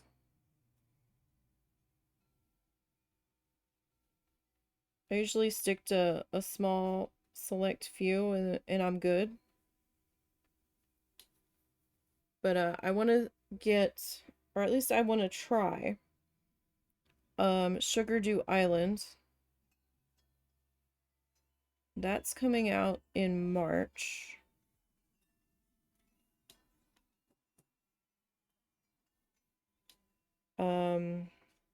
There's not a price point on it yet. March is just what it's saying on Steam. It kind of looks a little bit like Coral Island and Stardew Valley kind of rolled together, but you can run your own, you're running your own shop, it seems, to sell your farm stuff. So that looked interesting. And I want to try Outbound. There's no release date on that yet, though.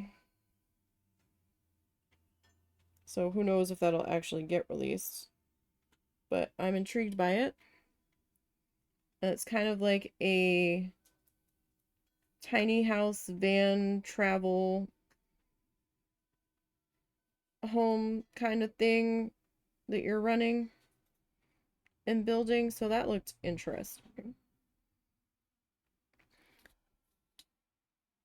I saw that on Steam. I was like, oh, look, there's a Hello Kitty Island Adventure. And Russell's like, yeah, I saw that. And I was like, oh my god, that's like $40.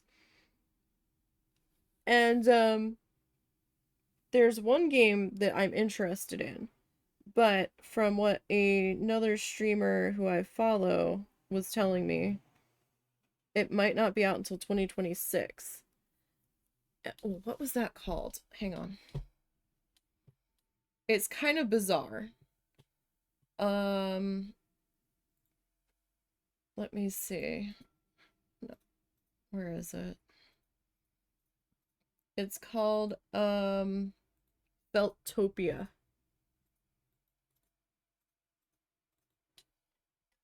But she was saying, she was talking to the people that were making it, or one of the people that was making it. They're somehow involved with the project, and they're thinking that the release date's going to be sometime in 2026. And it's like all like needle felted stop motion for like the characters and stuff. And I'm like, oh my god, the amount of work that's going to go into making that. I was like, what? So I'm intrigued to see what that's going to be like. Might not be my cup of tea in the end, but it certainly looks bizarre.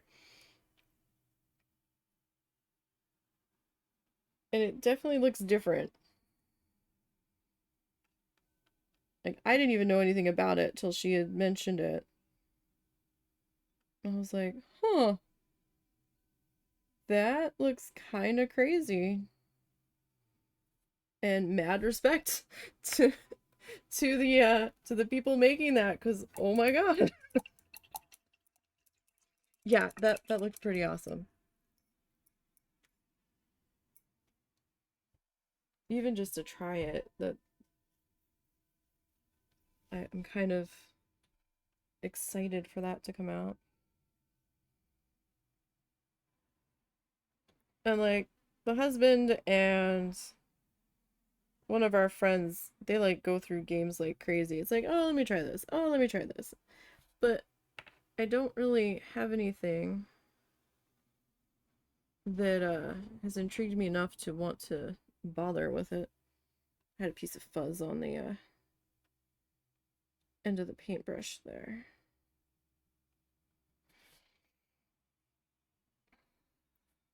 But because our one friend had a subscription to Humble Bundle at one point. He might still. Every so often he has extra game codes. He's like, yeah, I don't really care about this. You guys want it? So sometimes he'll throw a game code at Russell. They're in the process of trying to plan a D&D game now that our friend's done with school. And I'm proud of him. He's worked his way up through Walmart.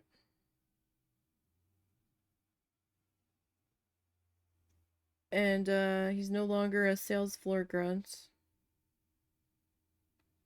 Now that he's got this degree, he's part of an overnight robot repair team.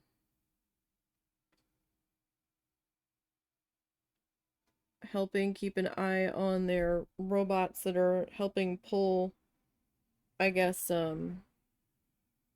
store pickup orders or something.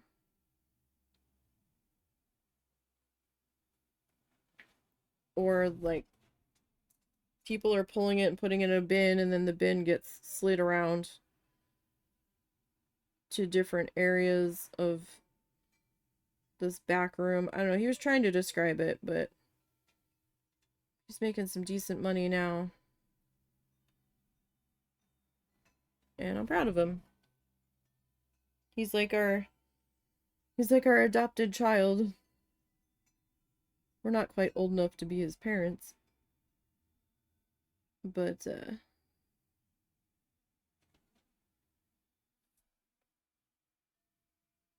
we are almost, but not quite.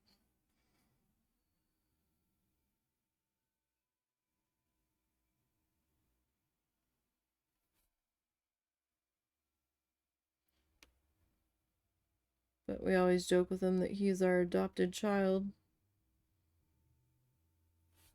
He lived with us for a little while he was in between apartments.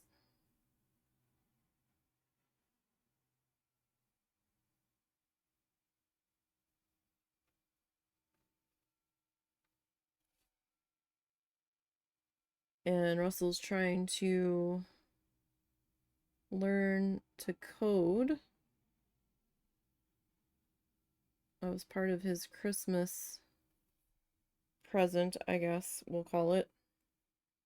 Approved permission to do the thing because it was a little expensive getting the tutorial package. So he's learning how to make a game. So Super Flamingo Island might come to existence at some point. He's been learning damage and tile sets and stuff, and today he was supposed to be trying to figure out how to learn or how to make knockback damage happen.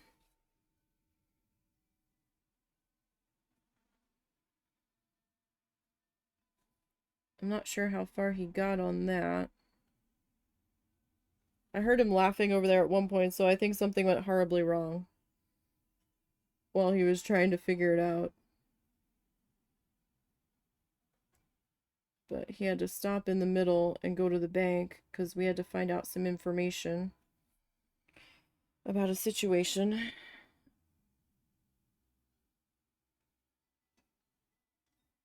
involving his mom.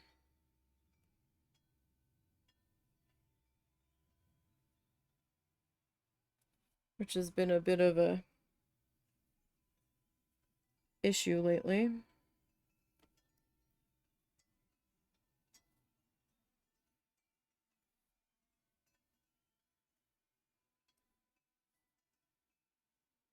But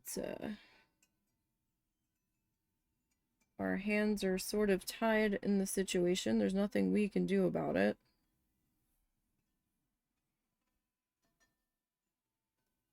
We were hoping...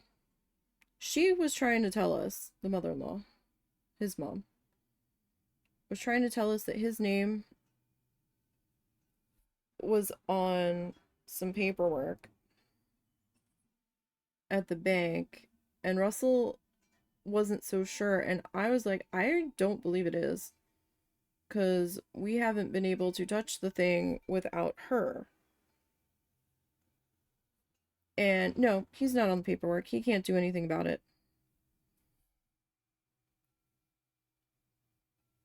About this particular loan. He can pay onto the loan if a specific loan officer is available and in the building, because she knows about the situation. so she can kind of work around it. But if she's not there that day, we can't do anything. And we most certainly can't touch anything involving it. So that's kind of a pain. We were hoping we could get something resolved. Or at least an extra authorization requirement put on something. Where a two-person authorization would be required.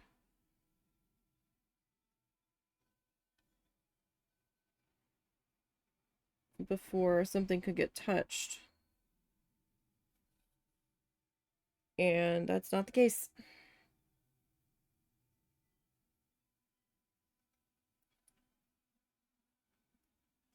So we're a little peeved about that.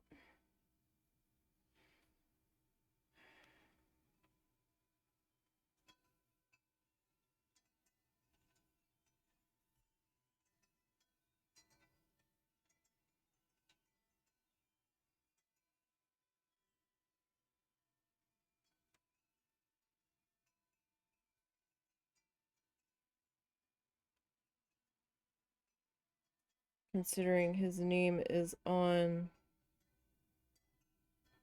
the property paperwork and he can't touch it.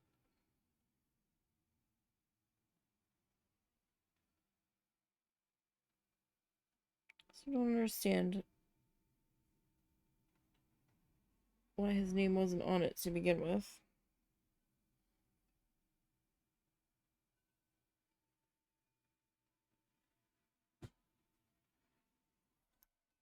So it's just an annoyance, really.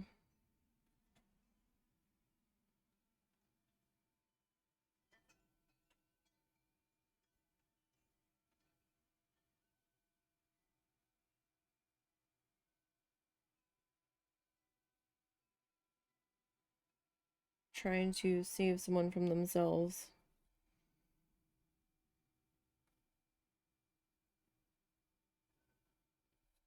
Is not an easy endeavor.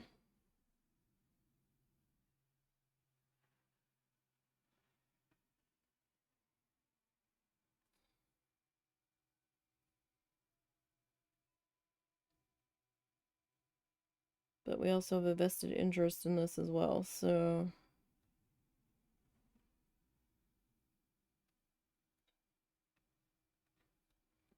Alrighty.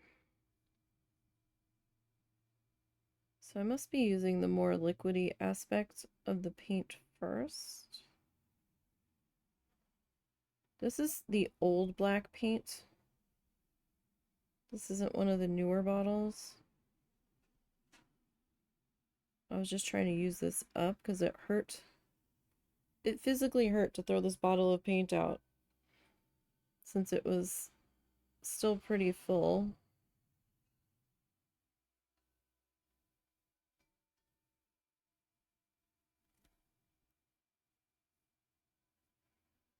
And I really didn't want to get rid of that much paint. And I was like, I can still use this. And now I'm kind of like, well, I kind of have to finish it in this paint now. So I'm hoping I have enough of it.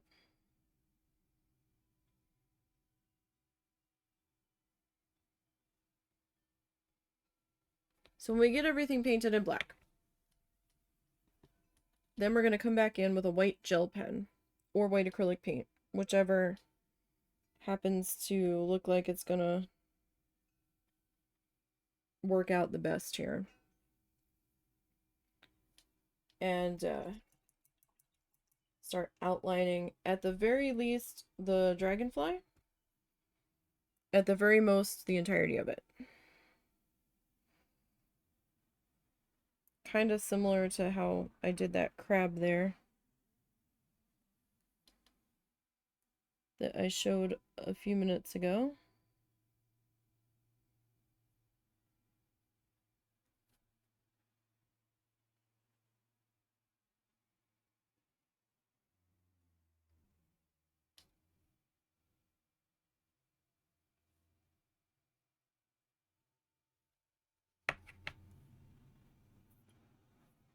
There was a bit of water sitting on the ferrule, the metal bit of our paintbrush here.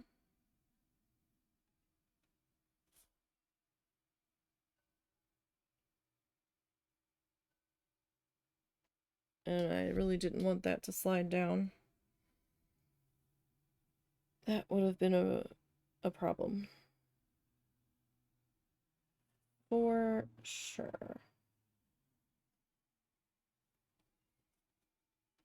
Yeah, I would have gone black Sharpie. I have a fine point black Sharpie that I could have gotten in around these guys, but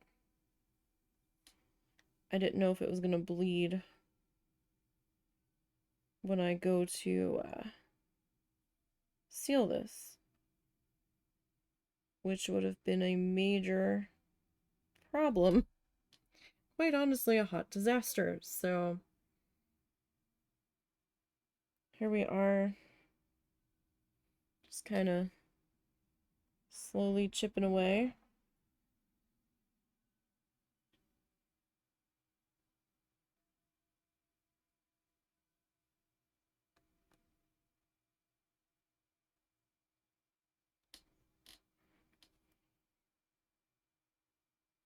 As best as we can.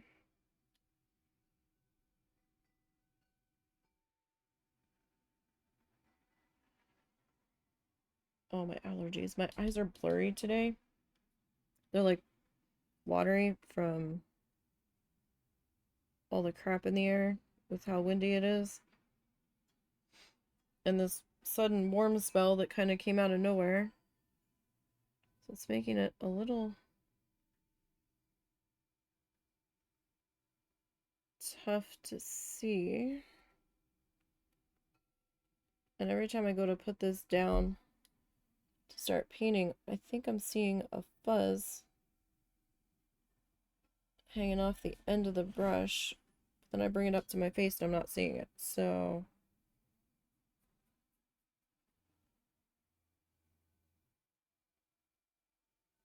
something's screwing with me here. It should not be this warm here in February. It's almost 75 degrees on February 3rd. What is happening?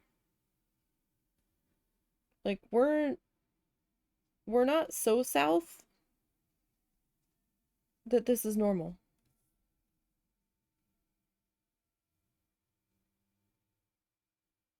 They're saying we could have snow around February 10th to the 15th. Maybe. Looking at weather models.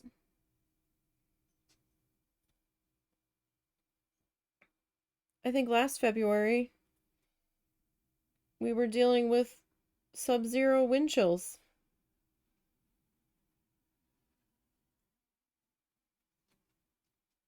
Like at this, well, this date last year we were in Florida, but maybe it was March when we had the sub-zero wind chill. But this is ridiculous. I think it rained most of the time we were gone here.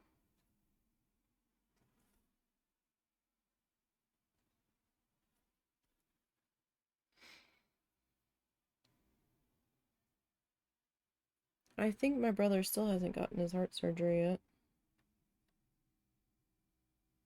I think he's back to fighting with insurance companies.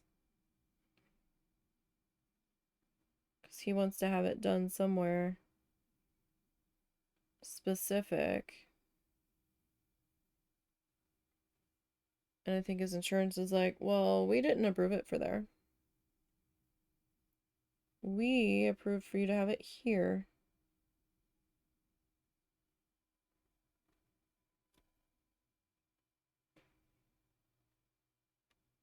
So he shelled out the money to fly 45 minutes to Miami.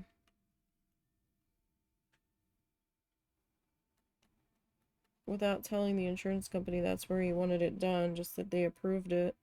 Then when he gets there and the insurance company's like, we're not paying for this. We didn't approve you to have this done here. We approved you to have it done over there.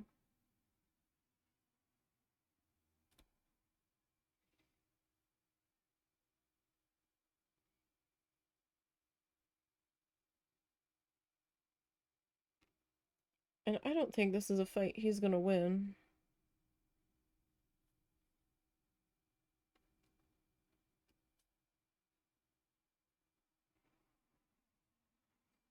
To be perfectly honest.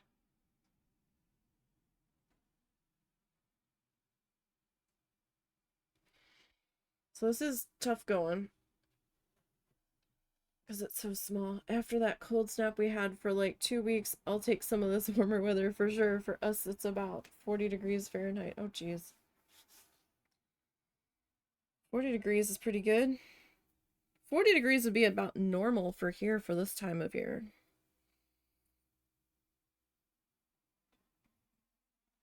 Right? And right now, it's almost 75 Fahrenheit. Like, this is ridiculous. What is going on?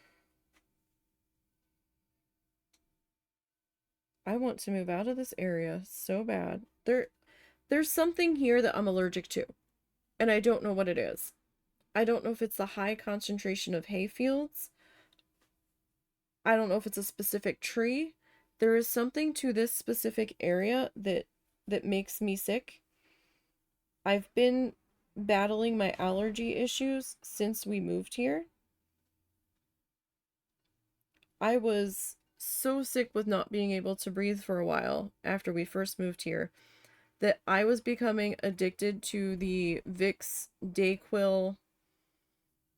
Was it Dayquil? No. Vicks had a nose spray, and I think they still do to help relieve congestion. I was becoming addicted to it. Because every time I used it, I realized I was using it more and more often instead of the recommended time window because I couldn't breathe. And it was the only thing making me feel better. So I had to stop using that. I'm not allowed to use that anymore. But something here. We leave.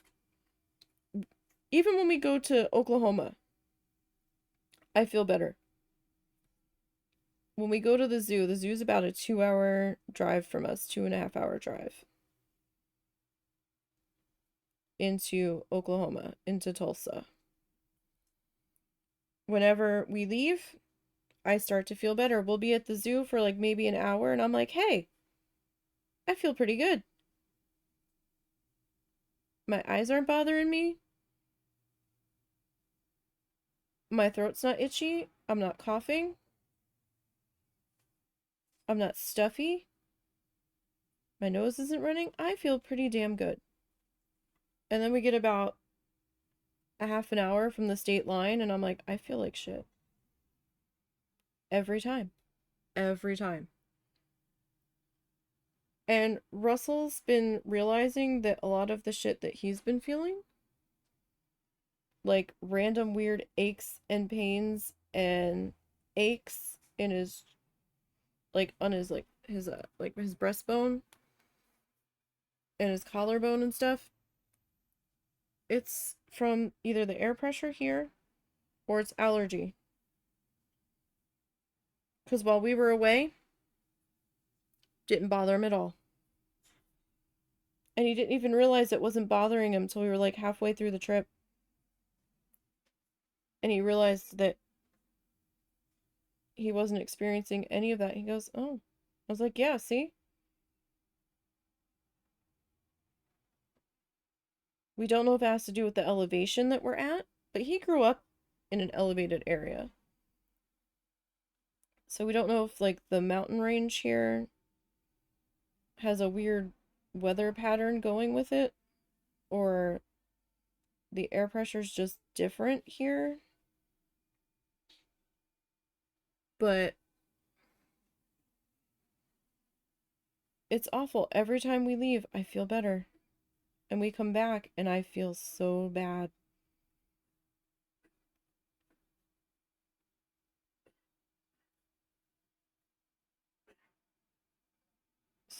I would very much love to get the fuck out of this area. It could be aliens. It could be. Judging by what I've seen some of the people in this town say on a couple of the town themed Facebook pages that are like closed groups that we only joined in case, people's dogs end up in our yard, which seems to keep happening. Um uh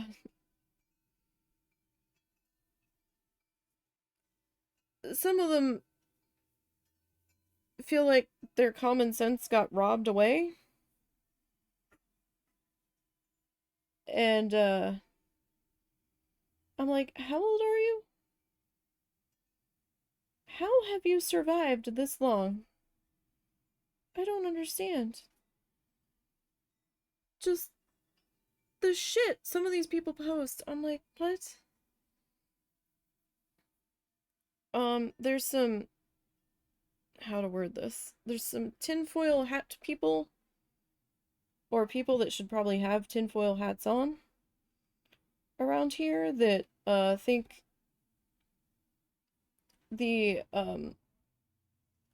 trails, the condensation trails from the planes flying overhead are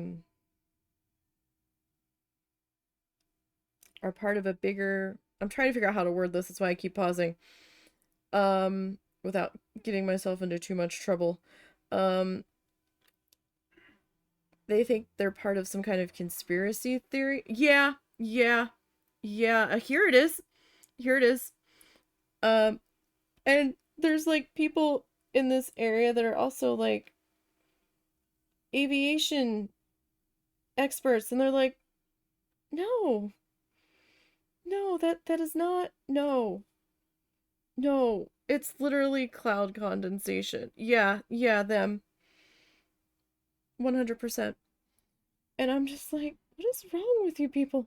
Like they're not joking around. Some of them firmly believe it, passionately, not in a sarcastic way.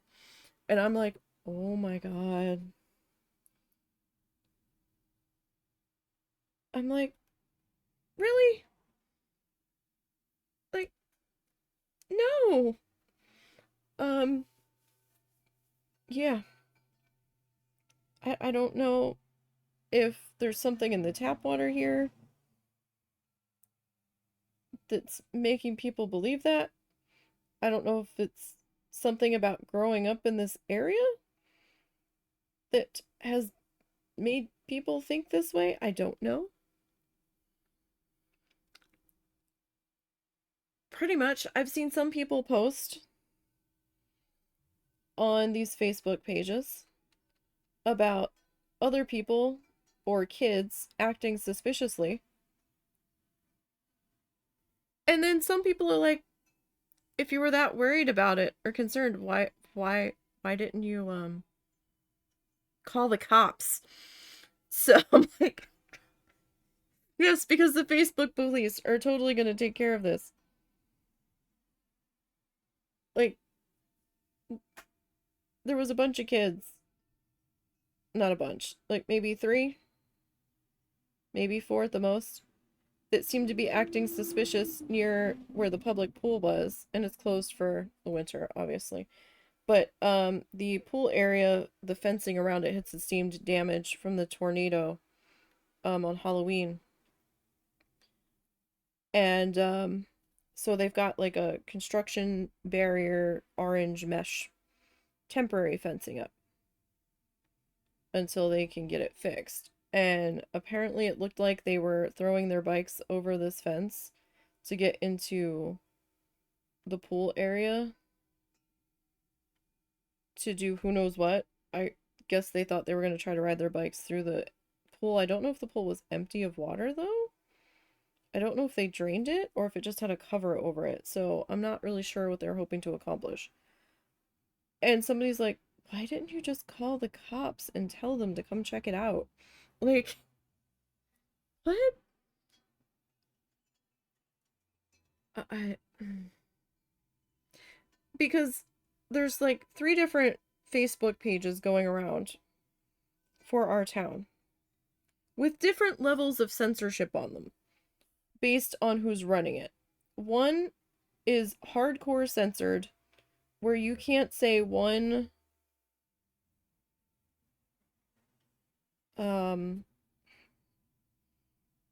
complaint about anything in the town, or you get kicked out of the group, essentially. Even if you're just trying to ask a genuine question about, is anybody else experiencing X or whatever. For a while it was the water randomly turning brown. When the city was having water pipe issues and working on replacing the older lines through the town. But like if you mentioned the brown water at all, you were like, your post was removed and you were kicked from the group. And it's like, what? We're just trying to find out if it's us or if it's the city. Like, who do we need to call here? Like, do we need to call a plumber, or does the city need to come out and flush lines? Like, that's what somebody was trying to find out. And nope, you can't talk about that on this page. Another page is like in between censored. And then another page doesn't seem to be censored at all. But they're all closed groups.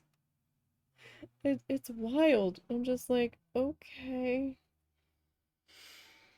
I'm like, do you guys actually act like this off of Facebook? Or is this just how you act when you're behind a computer? I'm mildly bothered that somebody keeps going around and posting on at least one of these pages arrest records that are popping up for people that live in this town.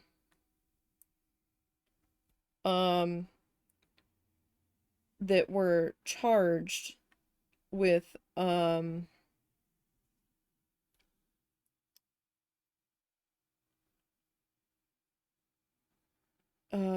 horizontal tango type crimes. They weren't convicted, they were charged. And I'm like, I understand there's like Megan's laws and stuff out there for registered offenders of a certain variety. Although I don't know if Megan's law is a thing here. It was back in New Jersey. But they were charged. They weren't necessarily convicted, and like they're being like held on bond or bail or whatever. They haven't gone to court yet. You understand you may be destroying somebody's life that was falsely accused, right? Because while I'm all for believing a victim, there are some people out there that are vindictive and just make stuff up. And I've been in a situation where I've learned you kind of have to listen to both sides and then look at the facts of what's happened to figure out what's going on here. So I don't really agree with that. If they've been convicted, okay, whatever. If you're trying just to warn people for safety. But I don't agree with posting somebody's personal business because you were bored and happened to be scrolling through the arrest records and decided to post this to a town Facebook page. Like, you don't know the details, you don't know the story, you don't know what's going on here. And it really bothers me that they might be destroying somebody's life, that somebody made something up about them. Because I've kind of been connected to a couple situations like that, and I'm just like, really?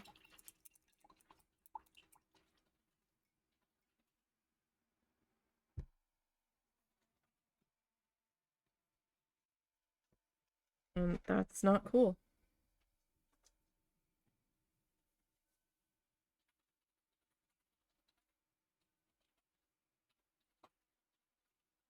But somebody seems to have made it their mission.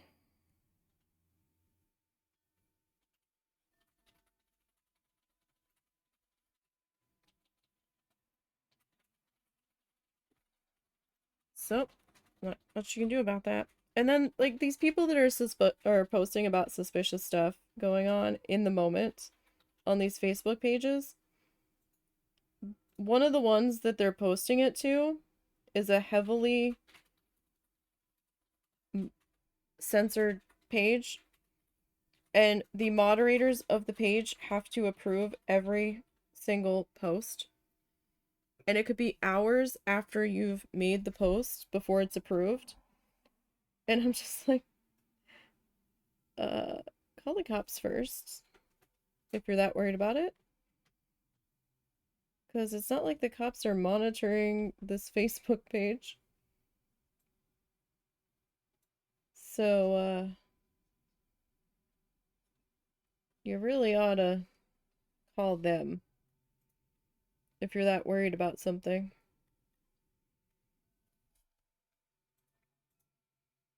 Now, a lot of times, people will put stuff out at the curb that they don't want anymore.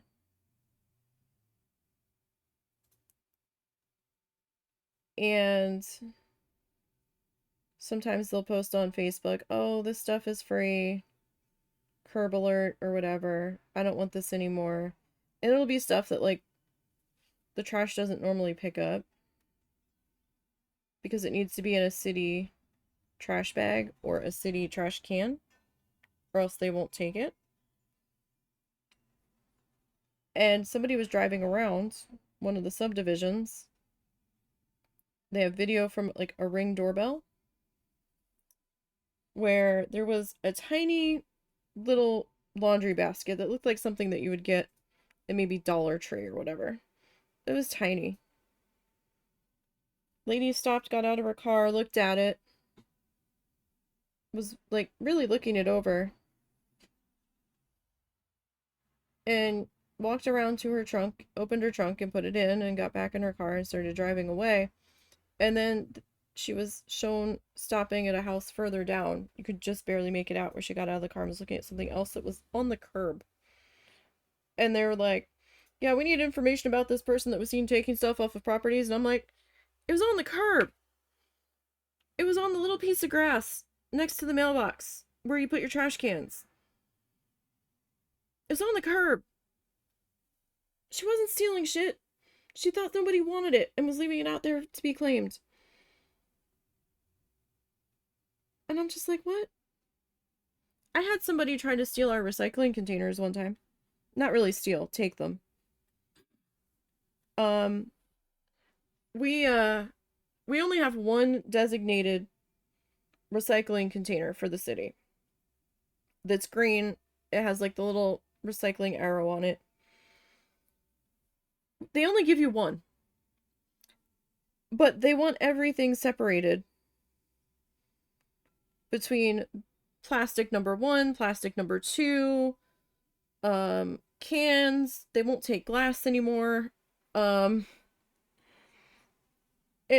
like, it's a pain in the ass. Cardboard has to be in a different one. It needs to be collapsed. And I'm like, okay. So we have several containers. Well, before we got the containers that we're using now, we were using kitty litter pails, like the 35, 40-pound plastic buckets, because we can't throw them away. They're a number 5 plastic. So the only way we can get rid of them is to take them to the dump and pay to drop them off. Or we do a yearly bulk pickup where it doesn't matter what it is and it doesn't have to be in a trash bag, and they'll take it. But we only get one of those years. So it's either store all these buckets for a year, get creative using them for storage in the house, or use them for something else, or pay to get rid of them. So, we were using them for our recycling buckets at one point. We had drilled holes in the bottom of them so that the water, when it rained, would run out. So we had a couple of them stacked on the curb because it was recycling day. They had just picked up the recycling maybe an hour beforehand. And these buckets were grungy, okay? They had been out in the weather. They were gross from, residue from cans or whatever sitting in there. Like, they were not pristine, clean buckets. and they were stacked up because the city guys stacked them all inside of each other and left them right up against our mailbox. Some lady, when I went out to go get them, had pulled over, and she was looking at them, and she saw me come outside. She goes, are these free? I was like, they're my recycling buckets. Well, are they free? No, I'm actually using them to put my recycling in. Oh. Okay. And I think she's like, well, can I have them? I'm like, no, they're my recycling buckets. Like, lady, no. Like, just, no. No. I'm actively using them. We probably had more inside. I could have replaced them if she actually took it. But they were dirty. They were dirty and they were nasty. And I'm like, you really want to take that nasty bucket? I don't know what she wanted it for. I don't know if she realized that there were holes drilled in the bottom of it and it wasn't going to hold water or anything. I was just very confused. The lids weren't on them. We'd ripped all the lids off. I was just like, what? No. But they're treating this other lady like she's a thieving criminal on this camera. I'm like, if you didn't want to lose your basket so bad, why was it on the curb where in the free zone? Was this another recycling thing? It was the only one there. Do you only put out so little recycling? Like, I'm confused. Because it wasn't even, like, that grand of a basket. And I would have been mad if she had taken ours. And I would have had to set up new buckets, but it wouldn't have been the end of the world. I'm more confused about why somebody would take something that was obviously grungy. But, like, okay. I think there's some people in this town that are just bored and don't have anything else better to do.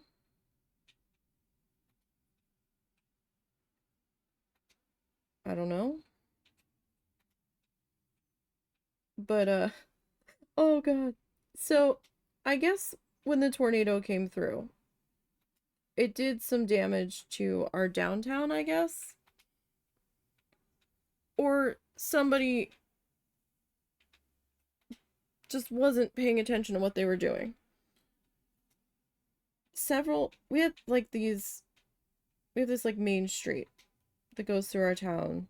They're trying to hold on to like the old-timey town feel to it, I guess. It's mostly like antique junk stores that are just kind of like indoor flea markets because they have like booths set up that people rent the space for. They're not really antiques in there. Some of it's not. But they call them antique stores. It's mostly those that line this downtown area. Well, they had these old lamp posts that were kind of tall. And they had these big glass globes on the top of them that were kind of in like a swirly, I don't know if fluted's the right word. It was like the glass pattern was like twisted coming around the globe. Like kind of reminds you of like fabric wrapped around something. So you could see like all the little ridges in the glass. And they put out a decent amount of light. So you could see the sidewalk where you were walking. Because all of these junk stores leave stuff sitting out all night on the sidewalk that you could trip over. And I don't know if this happened when they were doing the downtown drainage work that they were working on that looks like they didn't finish even though all the stuff's packed up and gone. But, that's another issue. But, we noticed this winter, as it was getting dark earlier, it seemed extra dark downtown. And we couldn't figure out why. And then we realized the street lights weren't lit going through there. And then we're like, oh no, wait, they are lit. Except instead of these big, huge glass globes, they look like tiny lights that you would put on a porch railing that barely throw out any light whatsoever. And him and I are just baffled. We're like, what? It barely lights the top of the post that it's on, like the pole. It throws absolutely no light to the ground whatsoever. And I'm just like, who thought this was a good idea with the city? They've got like 4 of them up. And not a single one of them does anything for lighting the sidewalk at night. Not a single one. It makes the downtown area look so sketchy. Like, if I had to walk down a street that looked like that in Atlantic City trying to get to and from work, I wouldn't do it. Nope, nope, nope, nope, nope, nope. Well, it kind of feels like you're gonna get jumped. Yeah, they probably thought, oh, this looks cute. Oh, look, this is inexpensive.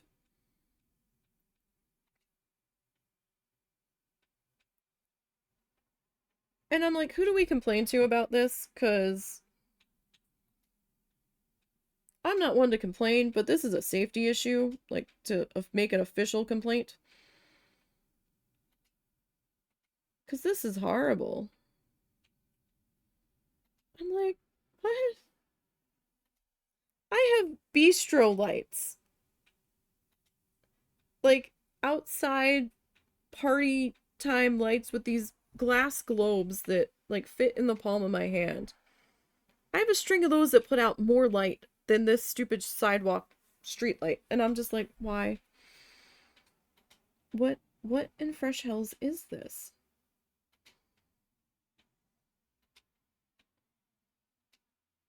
And there's plenty of tripping hazards on this sidewalk because they were doing drainage work coming into winter that they supposedly finished, but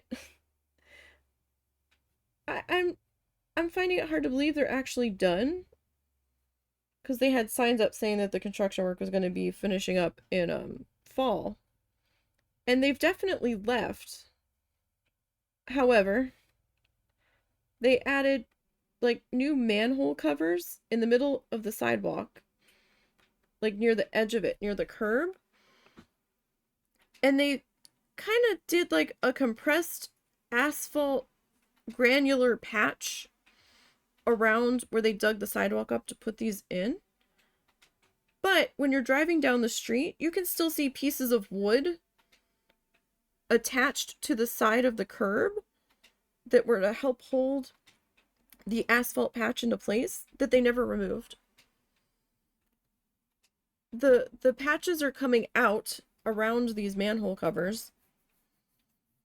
So it's real easy to trip or twist an ankle or something. We walk with a flashlight around here because it's so dark. And there's still a metal plate about half the size of a car in the ground in the middle of the one intersection. They asphalted around it, but this metal plate is still there. And we're like, why? We kept thinking that this metal plate was temporary, because while they were working on it, you could hear cars driving over it because it was not tightly in place. So you would hear this metal plate bang in the hole, go bump, bump, bump, bump all day. And the metal plate is still very much there. But they repaved that part of the street. Didn't repave the entire street, which needed to be done because they dug up parts of it. and they had put temporary new lines in while they were working on one side of the street. And those have kind of been removed, but you're sort of able to kind of see them again in another spot.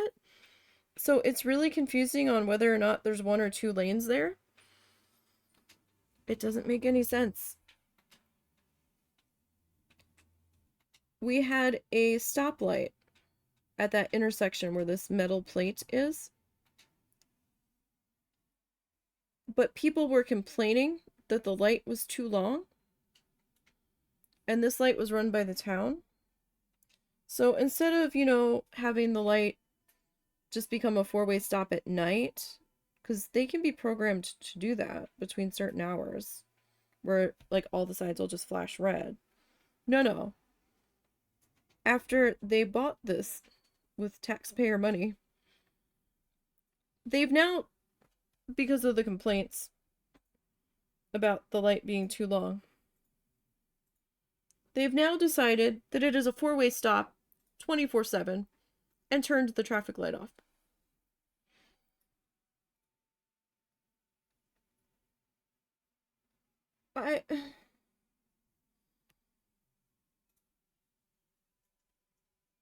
I don't understand. I just... Nothing makes sense anymore. I'm like, y'all are that impatient? Why not compromise? Okay, and be like between 8 p.m. and 6 a.m. or whatever. This is a four-way stop. Just have the light be programmed to flash red between those hours. And during the day, when there's more traffic about, have it be a normal traffic light so, people can safely cross the street and whatnot. No. We're not gonna do that. It's all or nothing, baby. Apparently. I don't know.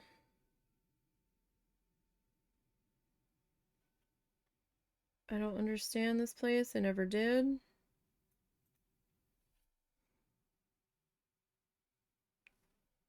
Like, we used to have to separate our recycling out when I was in New Jersey, but then before we left, they changed it and they were like, nah, you can just throw it all in one can. And we're like, really? They're like, yeah, we'll sort it. It's like, yeah, you sure? Because you wanted us to separate it before. And they're like, yeah, no, we're good now. I'm like, okay. But they also had a much larger recycling center. We got to tour it at one point when we were in school.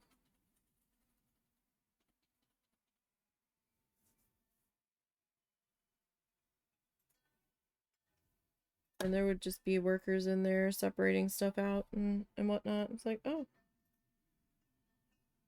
Okay. I mean, maybe they were trying to automate it as time went on, because this was several years after that.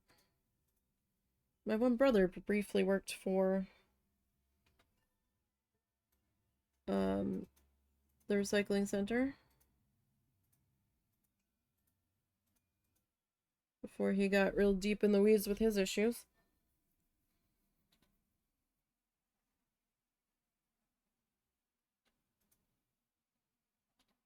That was a damn good paying job too, so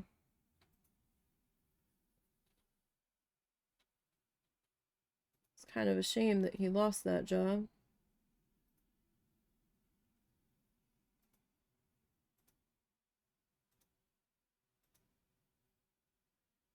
Beat working at the casino, that's for sure.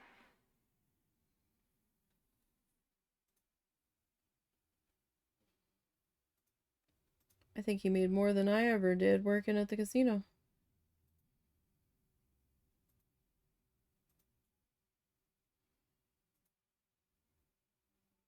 Working there was not a glamorous job. I don't know why so many people think working at a casino is so exciting.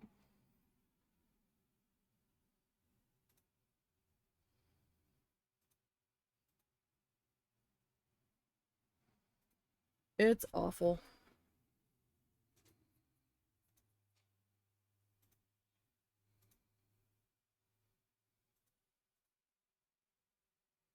It is not a fun place to work.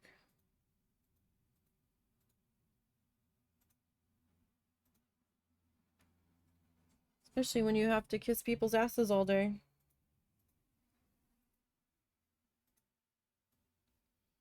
We don't want to upset the high rollers.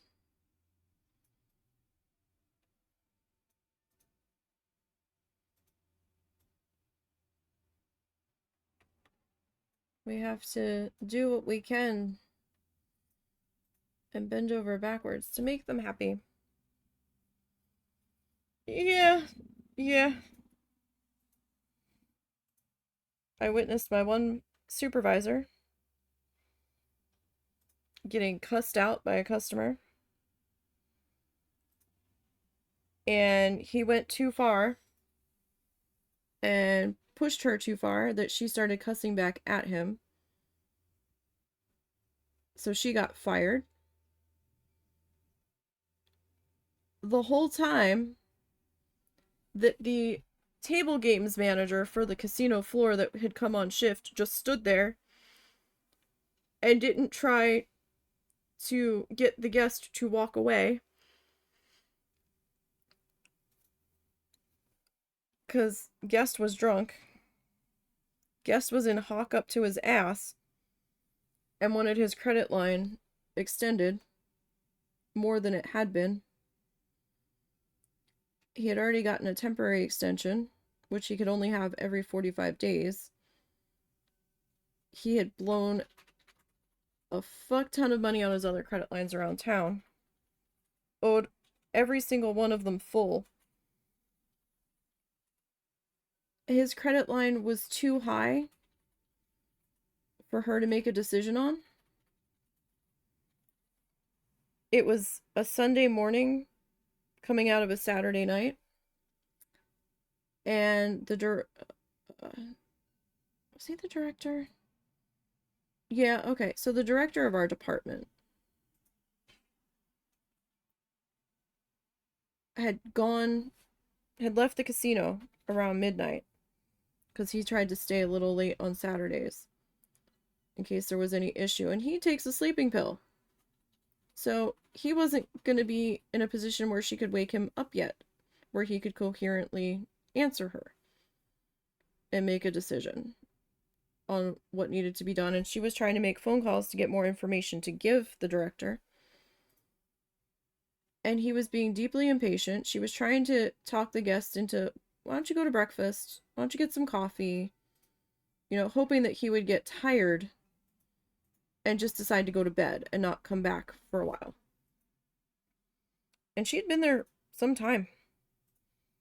And his behavior was atrocious. And he was calling her like everything under the sun. And she had to stand there and just take it, which is wrong. I don't care what size their credit line is. They shouldn't be able to get away with disrespecting employees to that level. And he like said something, he like cursed her mother out or something, and that's when she lost it and she started cursing him back. And it was just wrong. It was wrong. But it was against policy. And he had her job. The director's boss and the director ended up giving this guy another increase. Do you know what happened? 2 weeks later, well, maybe it wasn't 2 weeks later, that those size markers is what they called the check that was taken out against the credit line. It had to be paid back within a certain number of days, or if you didn't come in person to pay it, it would get sent through your bank account, like a check that you wrote out to pay somebody. And if the money wasn't there, it would return NSF. He NSF'd every single credit line around town and declared bankruptcy. And they had to sue him.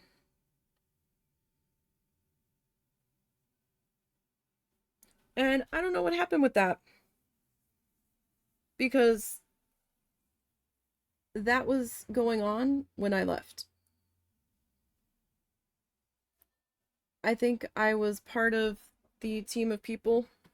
Well, team, it was me and this other girl that worked during the day that had the ability to check email for the department to see what files had to be duplicated for collections to go to court with.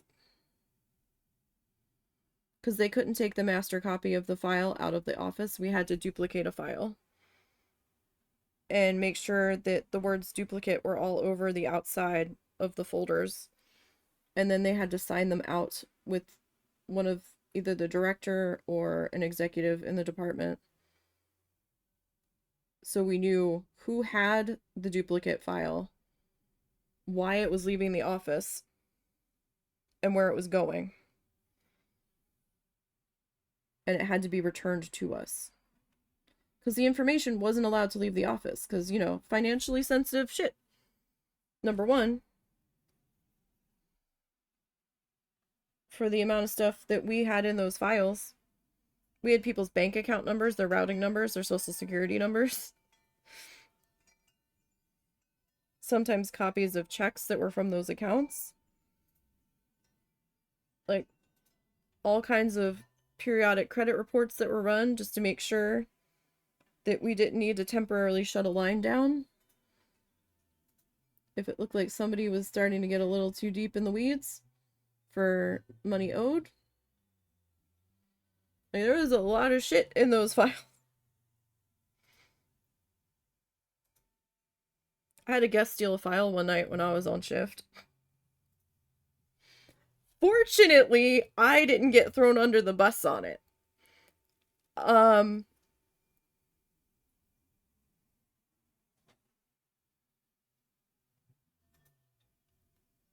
I can't remember if it was sitting on the counter or if it was sitting on the exec's desk. But that exec had gotten up, or maybe he took something out of it.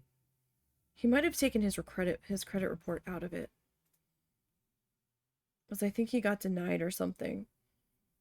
And he didn't want his credit report sitting there in the file, and I think he like ripped it out and walked away with it. And the exec realized what had happened later. I was like, well, there was a customer there looking for you. And then I said that you'd be back in a few minutes, and I was trying to call you and page you to come back. And then he left.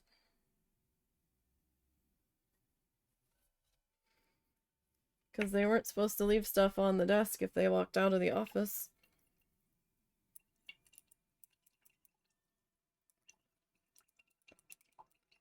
Fortunately, most of the ugly shit seemed to go down when I wasn't there.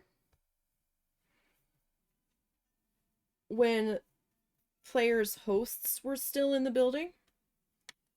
And if you got to a certain level of gambler, you ended up with a casino host who was kind of like your liaison, who would kind of like your own personal concierge service. Now, you wouldn't be the only person that casino host would be dealing with. They would have a list of other people for marketing purposes that they would be trying to, you know, talk to come on in. Oh, I can set you up with this.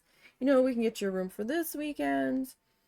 You know, we'll comp this or whatever. Trying to get them to come in and spend. So a lot of that stuff, I think, happened during the day. I think one time there was an angry high roller that was pissed off one time in one of the booths for the high roller windows that was paying their marker or whatever. Or maybe they weren't a high roller. Maybe they were just being a problem because security had walked them over. I think they were getting ejected. I think they were drunk. Now that I think about it, because security was surrounding them, and they needed some place that that they could contain the person, so they brought them to the high roller booth. The high roller booth, the high roller windows that they used to cash out were in our office. Um, so there was the casino floor, there was a row of cashier windows, and then we were kind of like shot off the end of the counter where the casino cashiers were. And there was like this little alcove where our office was, and then there was two doors around the corner that the high rollers would go into, and then it was our director's office beyond that.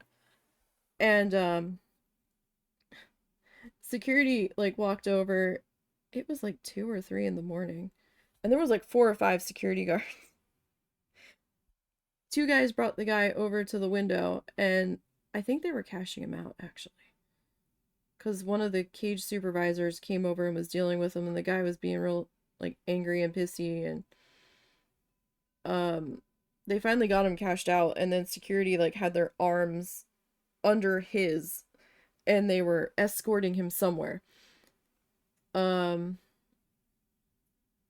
think Russell had some stories too from when he was in valet about some stupid shit that would go on.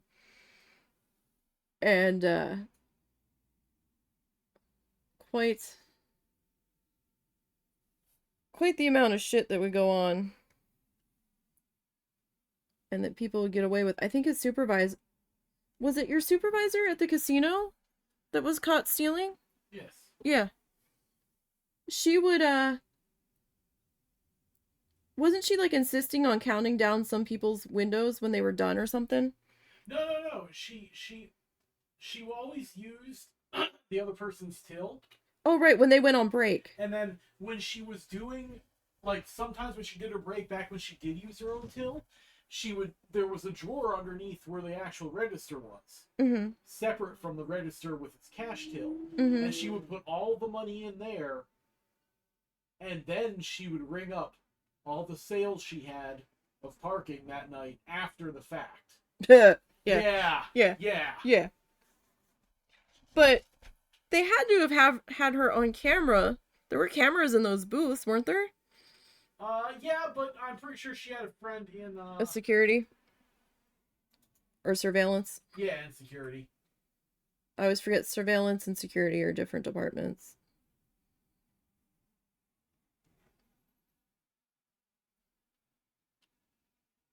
So there's cameras everywhere in those places. Like, there had to be 50 cameras in the section that I worked in.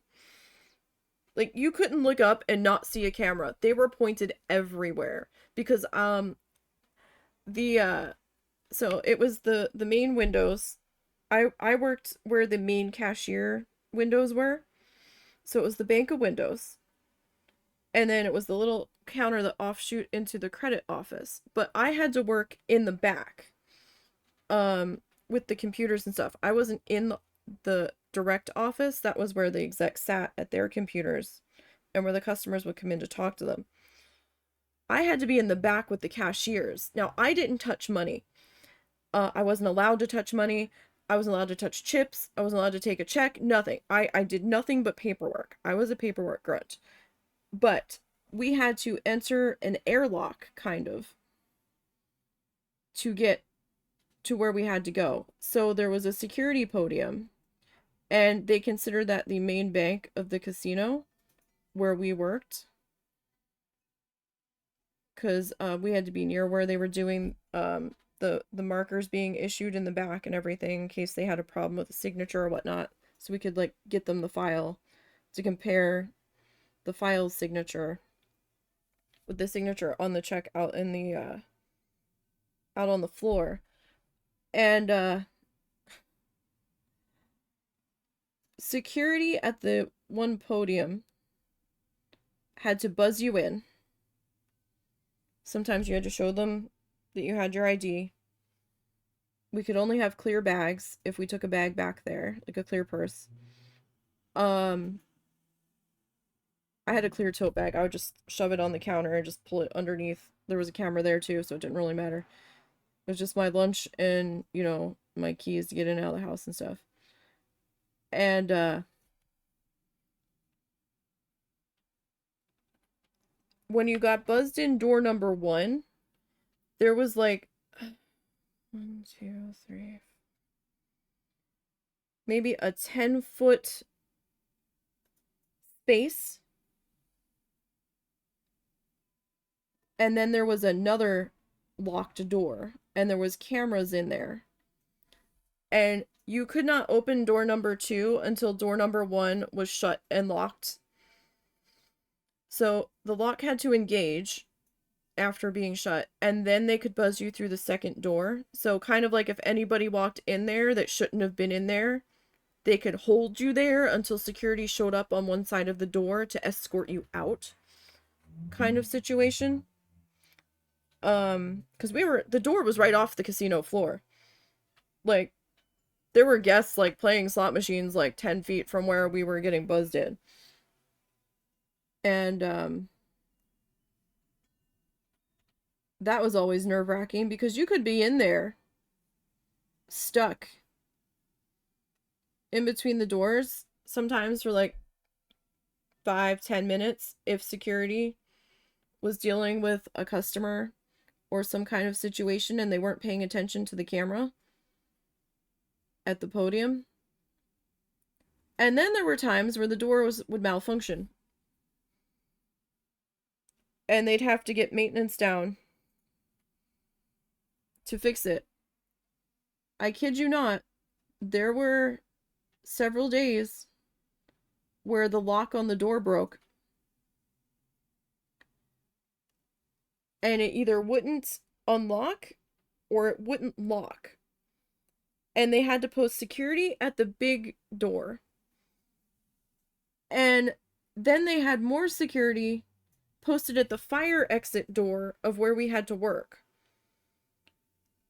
And we had to show them our badge and let them know what we were doing. And then they were letting us in and out the fire door off the casino floor to get back into the main cashier's area. It was ridiculous. I still didn't understand why that was off the main floor. I'm like, this really doesn't seem safe.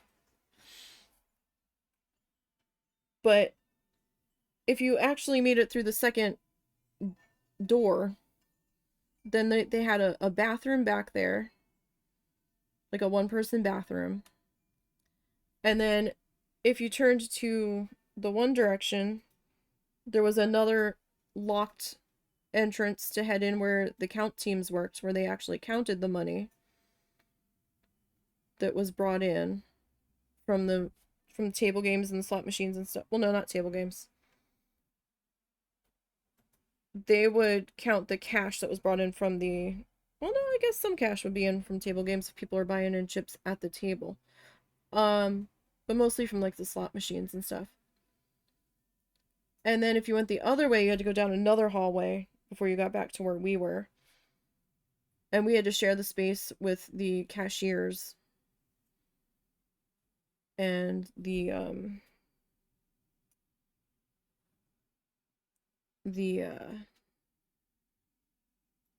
cage was what they called the main cashier bank, which is where we were, with all of their supervisors and all of that. And then we had our huge rolling filing cabinets. They were on these metal tracks in the floor. And there was like a ship steering wheel, basically, on the ends of the filing cabinets. And we had to spin it to get them to move so we could walk in between the rows. Sometimes those were a lot heavier than they seemed like they should be. Once you got it moving, it was fine.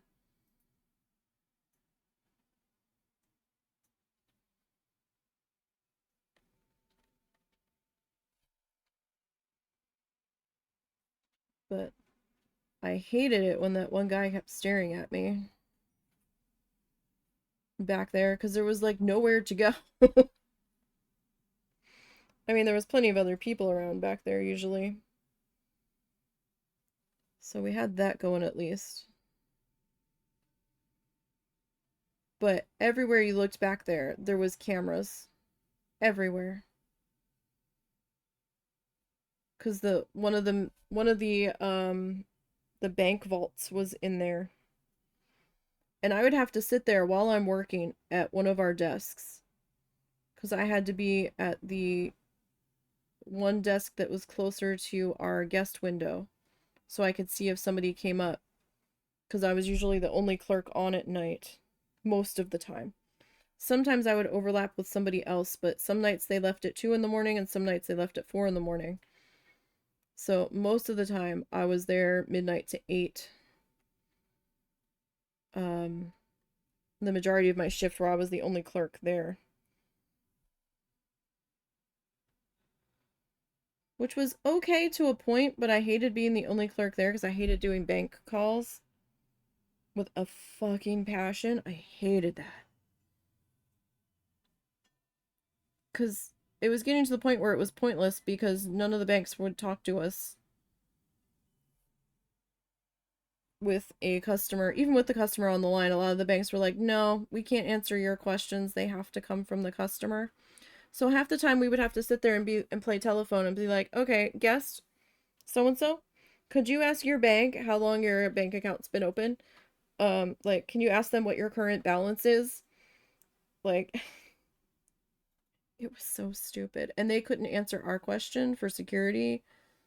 They had to answer the account holder's question, even though the account holder was on the line and authorizing us to talk to them. But we could send them a fax through our bank check company, and that would get answered. Because we had a third party that we ran bank account checks through. So to first open somebody, we could get a verbal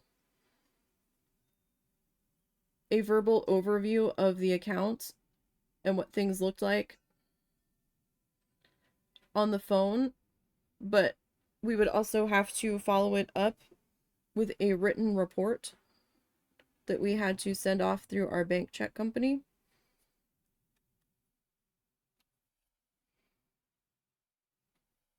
I don't know if it's because it was New Jersey or if that's just how things were done, but New Jersey had a lot of red tape with the Control Commission to make sure people weren't doing anything they weren't supposed to do. And I can only imagine why those were in place. Because if you stop and think about it, most rules and regulations have come about because X happened. So,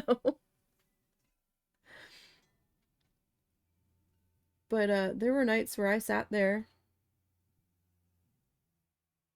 and I was allowed to read. So I'd be sitting there reading on my Kindle when they were first came out and they were just books, or I'd have an actual book. And one of the cage supervisors would be behind me, like not even 2 feet behind my chair, with this huge rolling cart that you could more than lay down in and then have like another 2 feet of room. And it had all these locks on it and mesh doors, not mesh, but like hardwire see-through mesh. And he'd be sitting there verifying and helping whoever was working as the main cashier banker for the evening, making deposits for Armored Car. And I'm just sitting there and I'm like, oh god, I need to get up and walk past this cart with all these bags of money on it. And I'm just like, oh god. I'd like make sure that my hands were visible, and I'd be real nervous trying to walk around it. I'd be like, hey, can you scooch that thing like a little to the side, because I have to get to a customer and I'm real uncomfortable walking past this thing. Because normally surveillance and security didn't play around. If you were short, you got a talking to, and depending on how much you were short, they were pulling camera tapes, and the supervisors would be going to surveillance and watching the playback of your entire shift to see what you did, to see if it was an honest mistake, or if you deliberately tried to do something.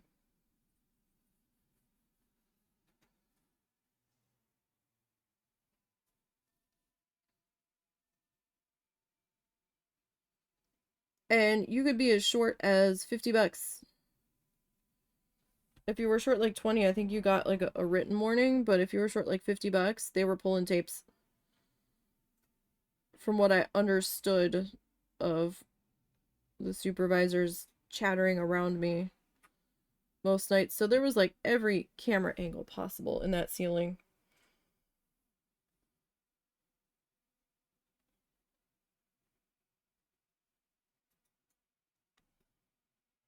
So it always made me nervous because there were times where I had a migraine and I couldn't leave.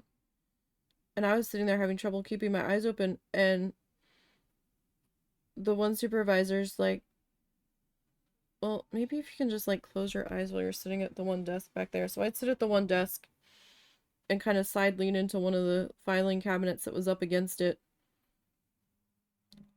And I would just kind of close my eyes with like my back to everything, and I'm like, please don't get me in trouble. But when you worked at retail, your cashiers would get a written warning if their tills were short by $5. Oh, wow. Yeah, I almost got fired from the craft store one time because I fucked up. And I realized I fucked up later, but in the moment, I didn't realize. And it was absolutely 100% an accident. But there was nothing I could do about it. I was like, look, I'll pay you the money because I realized I done fucked up. I will take the money out of the ATM and I will come back and I will give it to you. But I definitely fucked up. It had been hell that day on the registers, and it had been one credit card after another transaction. And I was running customer service. Everybody was having a problem at the other registers. Like all the kids, every time I had a moment to breathe, somebody had a problem. So I was constantly running back down to either get them change, or they were panicked because they typed in $2 instead of 20, and I had to talk them through it and explain to them how to fix it. Like, it's like, okay, you're okay. Just type in the other $18 in cash. 18 and 2 is 20, you're fine. And just, I need change, I have a problem, this won't work, and it was awful. It was just nonstop, and I was having my own line of customers that I had to deal with. Credit card after credit card after credit card. And then a lady decided to pay with a check.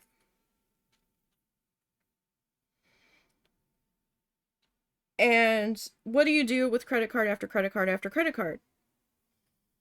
You hand the credit card back after you scan it, after you run it through the register. And the transaction's approved. Because this was before PIN pads and all that shit. We had to physically run the card through our register. This is before all that. At one point, before I started working registers, if people had a credit card transaction, we had to get the manuals, the slidey slips where the card went in the thing and you had to slide the thing back and forth and it would make an imprint of the card. We had to do that a couple times when I don't know if the power went out or if our phone lines were being fucky and we couldn't get the credit cards to go through. They kept going down periodically throughout the day. So, we'd get these error codes that were popping up because something was going on and our main office was trying to fix it and stuff. So we had to manually do the credit card slips that the office manager was running in when the was running through our dial, our little keypad separately when the lines came back up. And so what did I do? She filled out the check. I put her driver's license information on the check because we had to do that. ran the check through. You know what I did after I imprinted the check? Instead of putting it in my cashier drawer, I gave her the check back. And she didn't question it either. So I guess she thought that I had already run it through. And like that was her receipt maybe for the check. Yep. And I didn't realize it till they were doing shift change. And my shift overlapped a shift because I was closing. So I came... Wait, was I? No, I was open till like 3 or 4? Or was I doing a double that day? I might have been doing a double that day. Because I remember them coming up and doing shift change, and they counted down the tills at shift change to reset them because it was new people coming in working those other registers. And they would reset our tills as well at customer service. And the manager that reset my till, he's like, what happened? I'm like, what do you mean? He goes, you're $35 short. I was like, excuse me? I was like, I'm never $35 short. What are you talking about? He's like, you're $35 short. And I'm standing there, I'm like, oh shit. And it was the check that I handed back to the lady. And I didn't know what to do about it because I was the one that was counting down registers the next morning to make the deposit. And I'm like, how do I do this? Like, my register will be short $35. I was like almost crying. They're like, you know, we could fire you for this. You're going to get a write-up. And I'm like, fine, I'll take the write-up. I fucking fucked up. I'll own it. I fucked up. I will go and get you the cash. I will pay for my mistake. And they're like, no, don't do that. I'm like, are you sure? Because I'll go right now. You can take it out on my next paycheck if you have to do it that way. Like, I don't want this hanging over my head. Like, I was, like, genuinely upset. I was like, I can't believe I fucking did that. I'm like, do you know how many credit cards I had in a row? Do you know how crazy it was up there? On this hellish Saturday, I have never seen a busier store on a Saturday afternoon than that craft store. Except for maybe the grocery store when they were predicting a bad snowstorm. It was pandemonium. It wasn't even a special sale or anything that day. It was just that busy.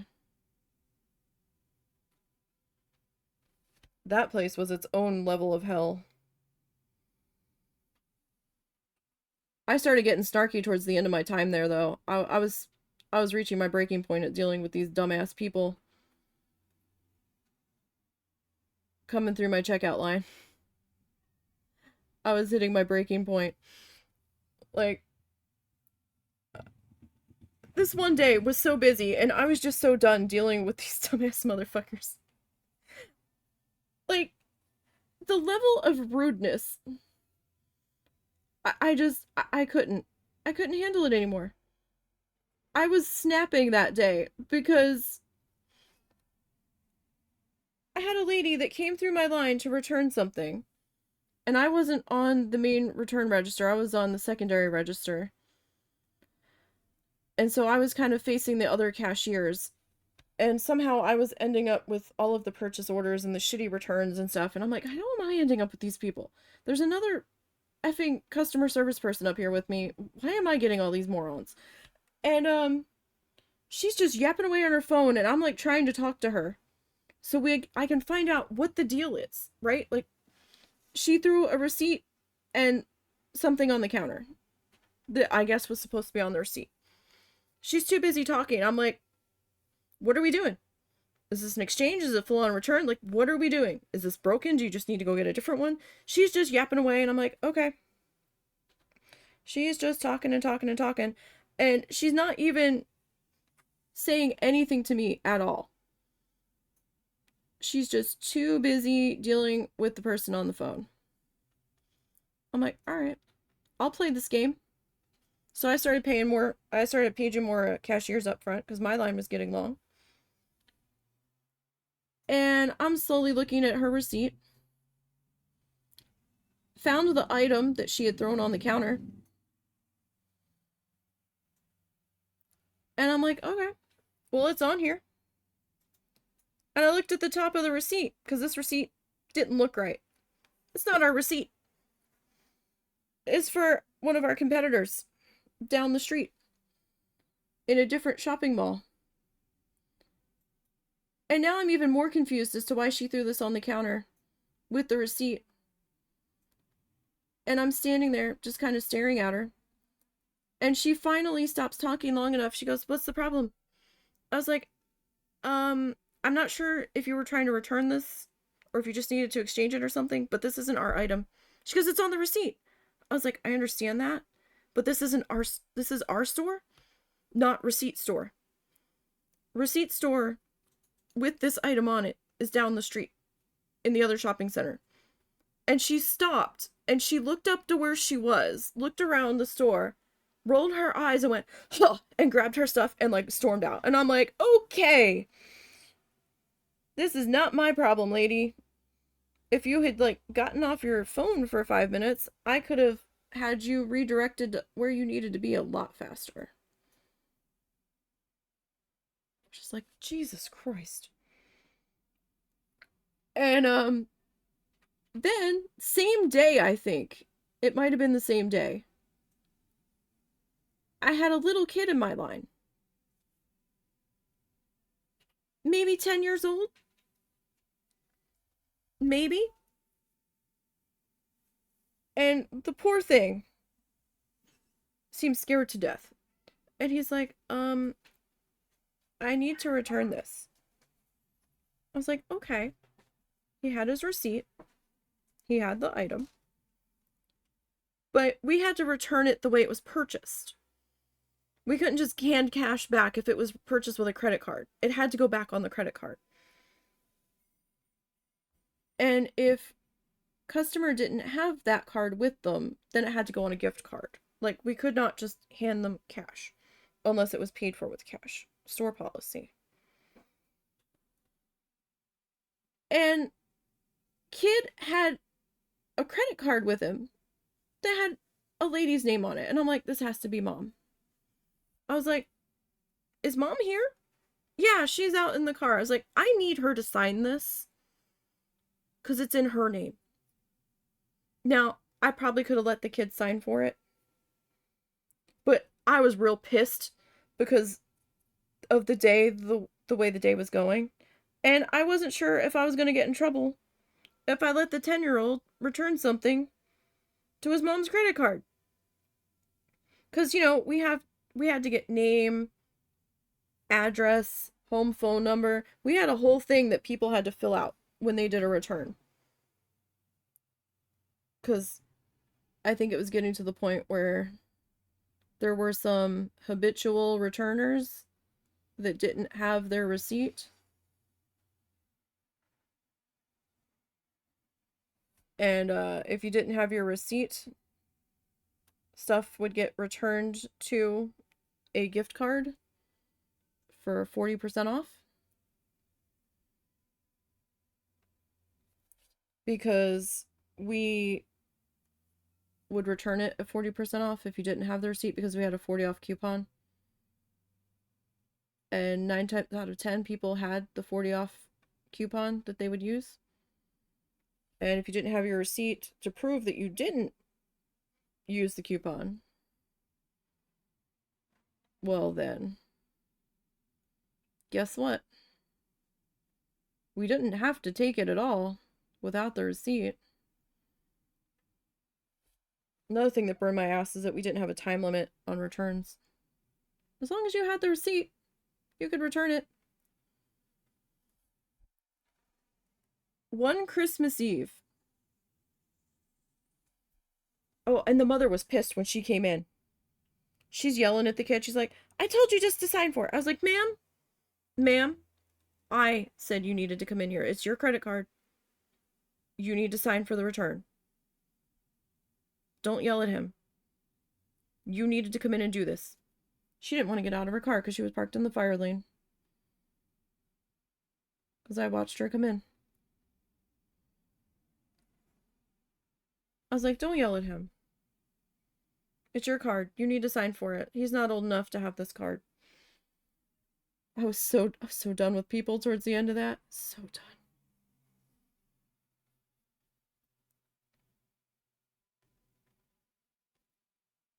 I'm actually surprised I didn't get fired from the casino one time. Because a couple of, like, dude bro kind of guys came in. They were, like, giving off, like, frat boy vibes. And they were laughing and joking and stuff. And they were asking, you know, what casino credit was. And I had to explain everything to them. And then they're like, all right, well, I want to apply. And I'm like, okay, for how much? He goes, $1 million.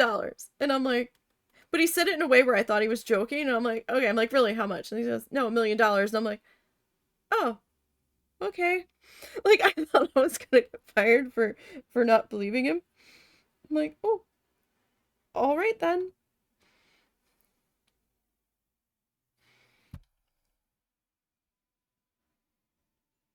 What time is it anyway? But the audacity of the people that came into that craft store was almost worse than the casino, because these guys were stone cold sober that had the balls to do that some of the shit that they were doing. This one Christmas Eve, we had somebody come in trying to return a gift. Not a gift. A boxed craft set.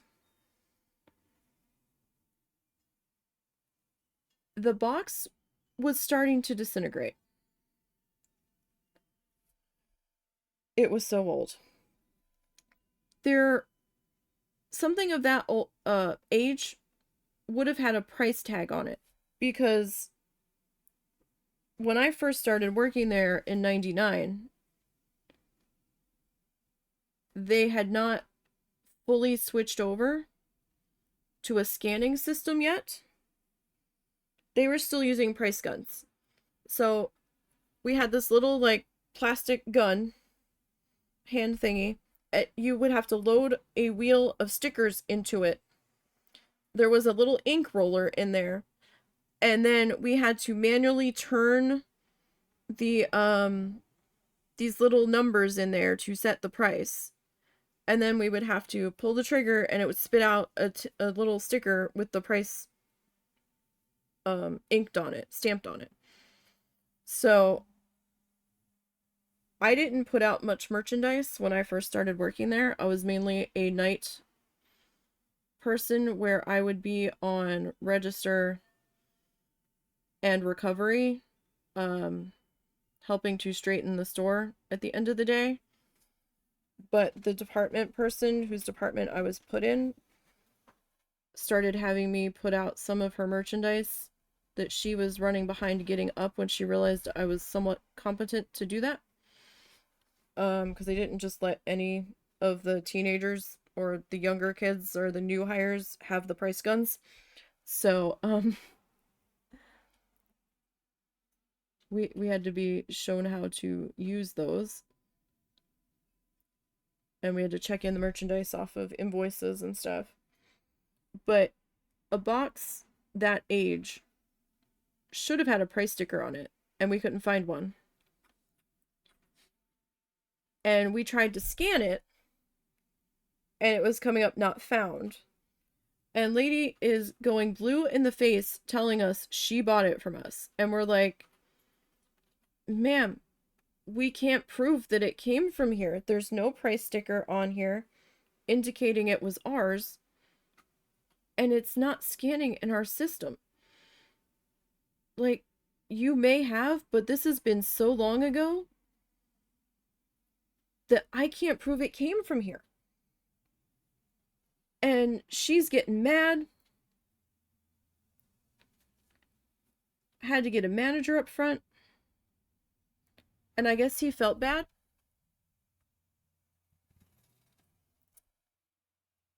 Or she was really good at convincing him that she had bought it from us.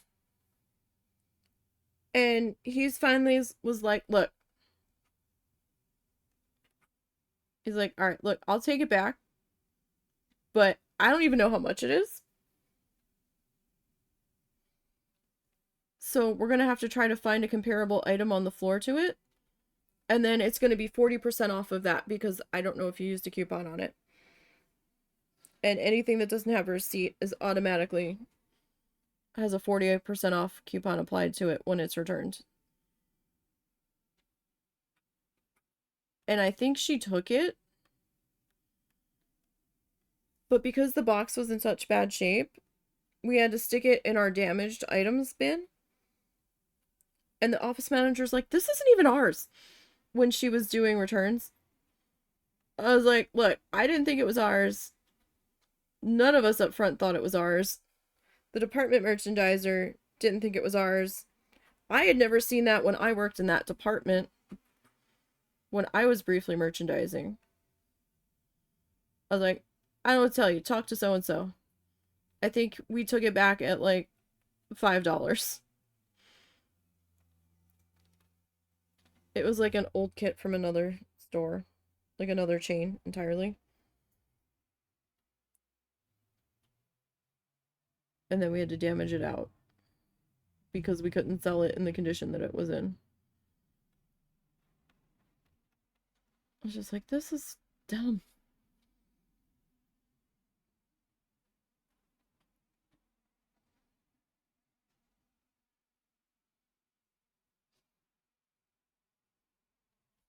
Saturdays, I hated working Saturday.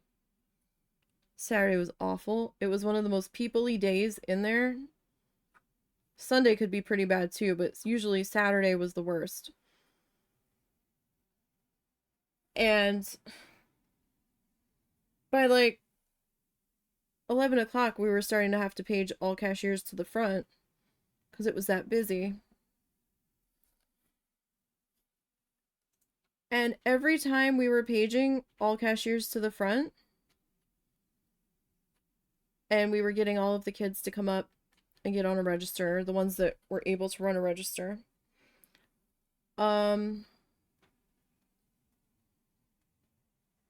They were going back. The one girl, she went back to her department, and then she came back up a few minutes later. I'm like, don't worry about returns right now. It's too busy to bother with having you start to put them back on the shelves. And she's like, no. She goes, I don't know what to do with this.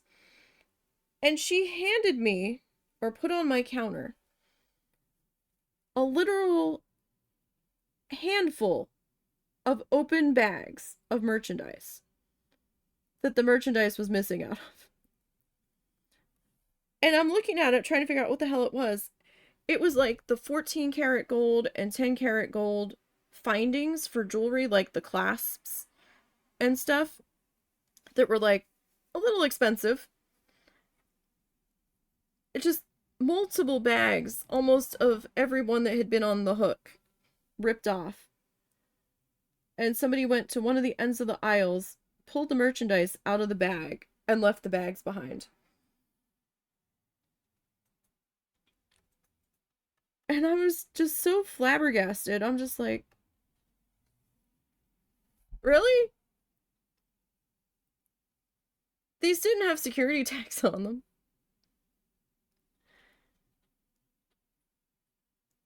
And we didn't have scan sensors at the door when you left. And I'm just like, they could have just shoved them in their pocket and walked out the door. They didn't have to leave the plastic bags behind. So this was happening every time we got the merchandise in. So they ended up installing some more security cameras, or that, yeah, no, they ended up installing an extra camera back there in the aisle where all the jewelry and the glass beads and all the expensive shit was. And we didn't have cameras when I first started working there. But I will tell you the story that spawned the cameras being put in.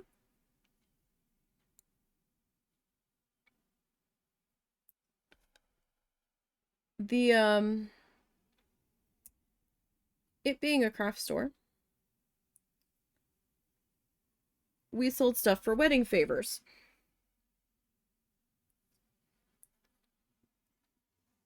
And a lot of brides, to save money, would buy the stuff to make their own wedding favors.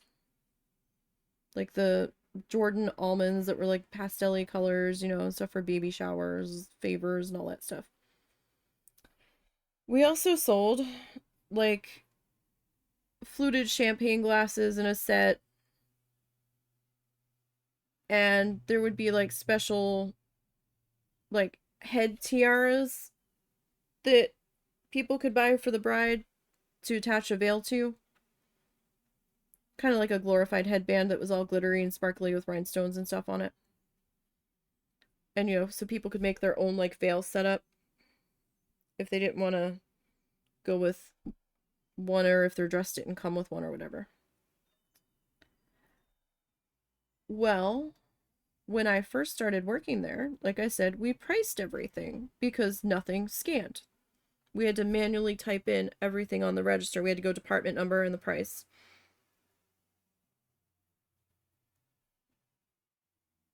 Well, turns out, over time, people started being devious, thieving bastards. So they realized that we were not scanning these items and that we're hand pricing them in. Well, we were pricing the box because it was a plastic see-through clear box. The lady that merchandised that department was noticing that people were pulling these tiaras, these headbands, out of the boxes to quote unquote try them on. They ranged anywhere from $9.99 to $32.99. I've never seen some people be so petty and so weird over something in that price range to try to save a couple bucks. They were pulling the expensive tiaras, and they really weren't that expensive for what they were. Like, we're not talking like a couple $100 here. They were all like under $50. So they were pulling like a $45, $35 tiara out of the box and putting it in a $9.99 box. $9.99, excuse me. Not $99, $9.99. So $10 box. And she kept thinking something weird was going on. So then management's like, okay, we're gonna start pricing the box and the tiara. So you need to double price. So you're gonna have to open the box, stick the price stickers on the tiara, and you're gonna have to put it on the box itself. Because they were trying to see, they were testing a theory. Because they hadn't caught anybody actually doing it yet.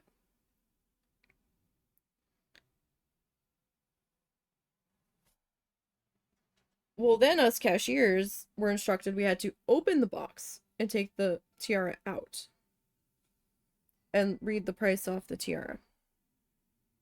And we'd have some people that were like, oh no, the price is on the outside of the box. And we're like, yeah, but we were told we have to take the price from it, off it directly. Or the price tag wouldn't be on the tiara. It would have fallen off. So then we had to call the merchandiser up for a price check. And she's like, oh yeah, that one is this. She goes, no, it was in this spot. And the merchandiser's like,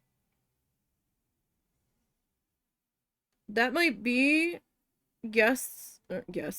customers will sit stuff down anywhere, but I can guarantee you that that particular model of tiara is this price. She goes, I just stocked them. Then we started scanning stuff. And they hadn't put the cameras in yet.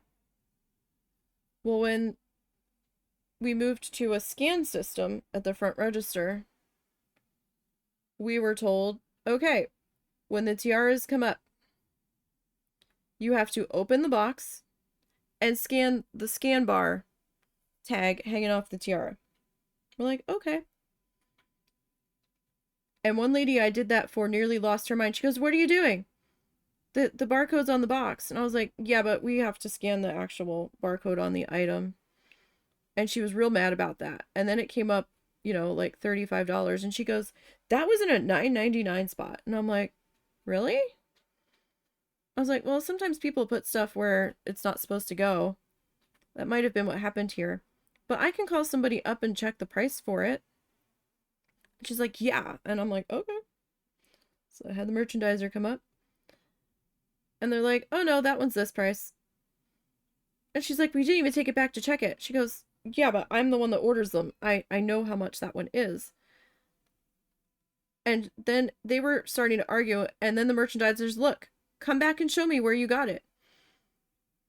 And she ended up showing the lady the item number on the tiara. She goes, I don't. And then the merchandiser comes back up. She goes, I don't know what happened, but somebody must have taken this out and put it in a wrong box when they tried it on and didn't put it back in the right box.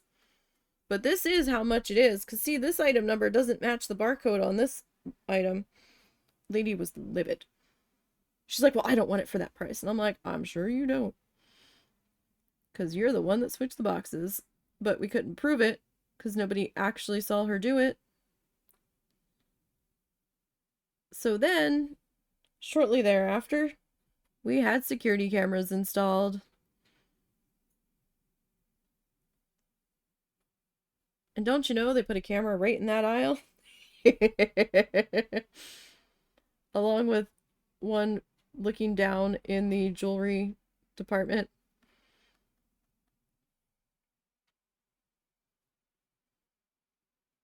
But there were domes over the cameras. So you couldn't tell which direction the cameras were facing in. I know we had a camera up front that kind of had a wide angle from the corner of the exit door that pointed down at all of the registers.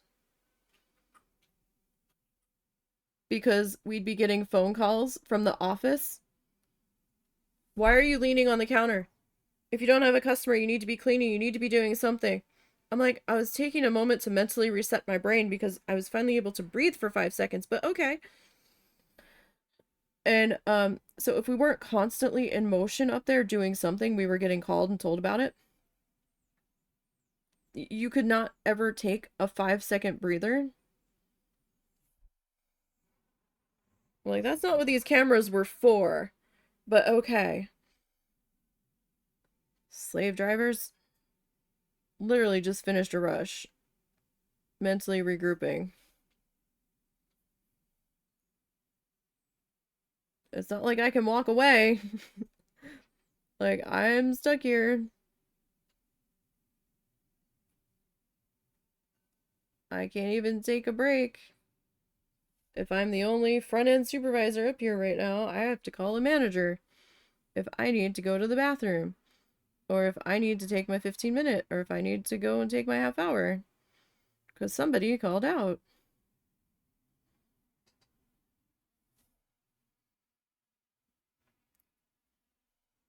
There were nights where 2 of us were up front supervising. And we didn't have a stock person. So the managers were like, yeah, I need one of you to go clean the bathrooms. I'm like, I don't think cleaning the bathrooms is in my job description. There were plenty of nights where I was cleaning the bathrooms.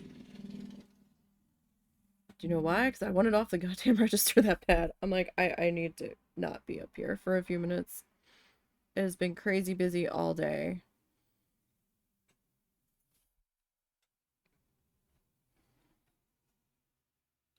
And if the other lady did it, she would use every last moment to be dicking around back there.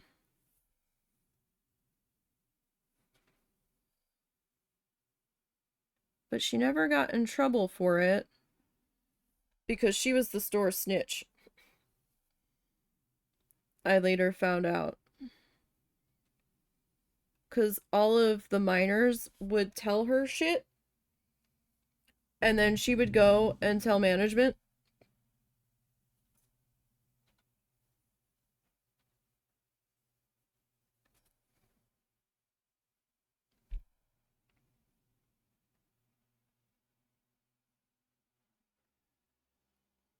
It was like wonderful.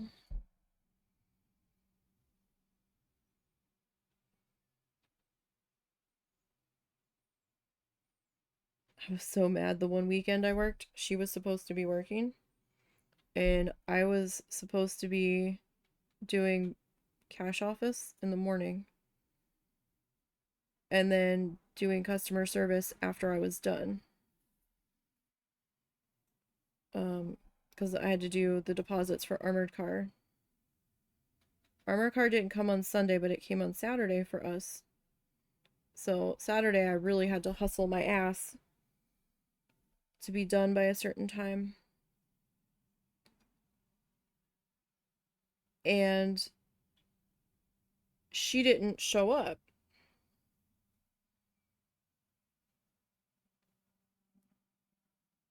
Well, no, she came in Saturday night. There was somebody else up there that showed up for Saturday morning that I was working with throughout the day. So she finally, like, she was supposed to show up so I could take my break or so I could go home or something. And she didn't show up. So we were like, okay. We thought maybe she was just running late.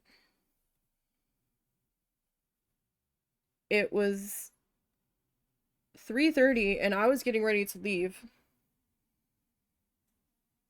because I had to be back in at 7:30 the next morning. The store manager at the time was not a particular fan of all of the minors that we had working there, because some of them on that Saturday night shift, I'm not gonna say they were lazy. They were teenagers. Some of them you kind of had to keep checking in on to make sure that they were where they were supposed to be and that they weren't gabbing with their friends. But they would work if you treated them like people most of the time. So, you know, but they're teenagers. You have to kind of put your expectation bar in certain places. And he didn't want the other assistant manager that was going to be on with him that night tied up on register, and instead of chasing after the kids to make sure they were doing what they needed to do to get the store recovered for in the morning, because the kids couldn't stay past a certain time. They had to be punched out before 10 p.m. And he had no problem keeping the adults there till after 10 if it came to it. But there were nights where the kids had to be let go because they could not stay on the clock any longer, and we were still there like another 20 minutes getting everything sorted. But he knew if the other assistant was tied up on register, none of them were going to be doing anything in his mind. And he didn't want to be running around out of the office all night you know, managing. So, so he's up front and he's begging me to stay. He's literally got on his knees inside the customer service register cubicle, which was 2 registers back to back. And he's begging me to stay. And I'm like, you understand that this is going to be overtime, right? This is going to end up being a 14-hour day for me. And I have to come back in tomorrow and do cash office at 7:30 in the morning. He goes, yeah. He goes, I'll make it up to you. I'm so sorry. Please, please, please, please, please help me out. So Russell and I had actually had date plans that night. We had said, well, I'll be home by this time. You're going to be home by that time. And we were going to go out to dinner. We were looking forward to it. I ended up having to call home. I'm like, hey, tell Russell I'm sorry. I got stuck. I have to stay tonight. Can one of you pick me up from work tonight? Because I'm going to be here till close now. And the one bus stops running at a certain time. So that's going to make it difficult for me to get home. That means I'm going to have to get a different bus to get home, and I'll be hanging out at the bus station in the rougher part of town this time of night. They're like, no, we'll come pick you up. I'm like, all right. It turned out Russell got stuck and had to stay at work too, but I didn't find that out till I got home. I was exhausted. We still had some carts of returns that were up front because it was just that much of a hell day. Came in, was explaining to the other assistant manager, who wasn't there the night before, what happened with all the returns and why there was still so many of them around. And said assistant manager comes in a few minutes before opening, and they're like, where's so-and-so? Have you seen so-and-so? And I'm like, I've been locked in this back office because the door had to be shut and locked after incidents happened. And since I was the only one in the office dealing with it, even though the store wasn't open yet, I had to be locked in. And I didn't have keys for that door, so I couldn't leave and get back in. If I left that office, another manager had to let me back in. I had the safe combination, but I could never remember it half the time. So I was just like, I can't remember this. I was like, can you open the safe? So I had to have one of the managers open the safe for me. And I'm back there and I'm trying to finish up what I needed to get done.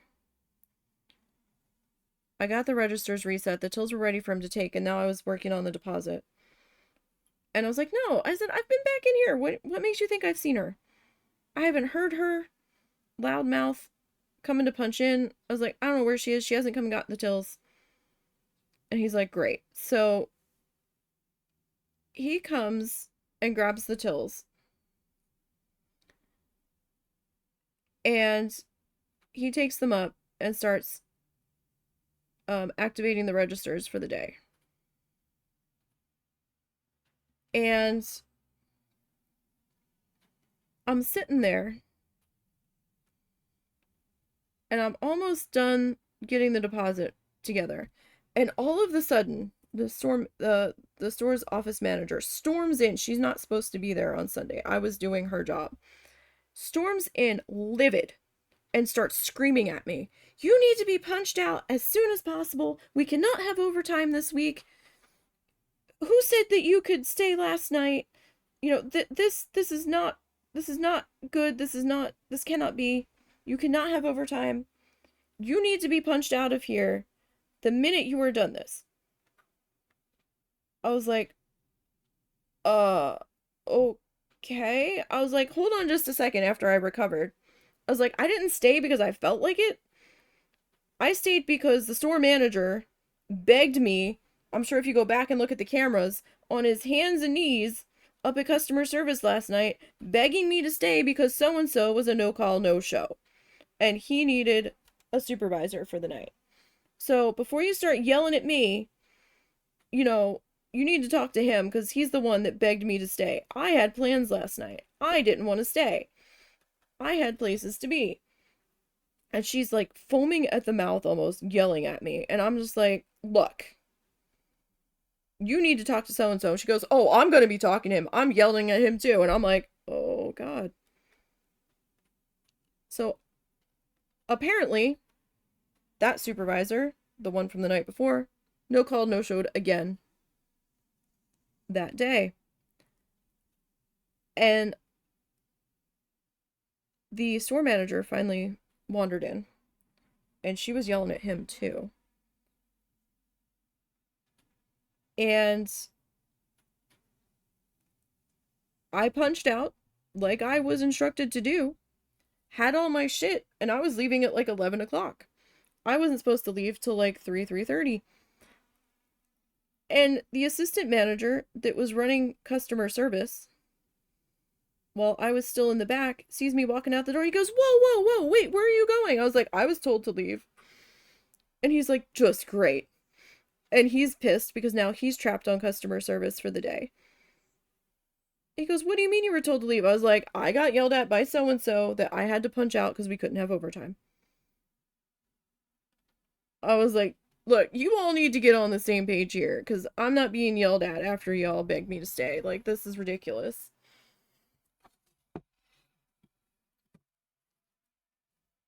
All right, we're not doing too bad here. The black is definitely making good things happen here.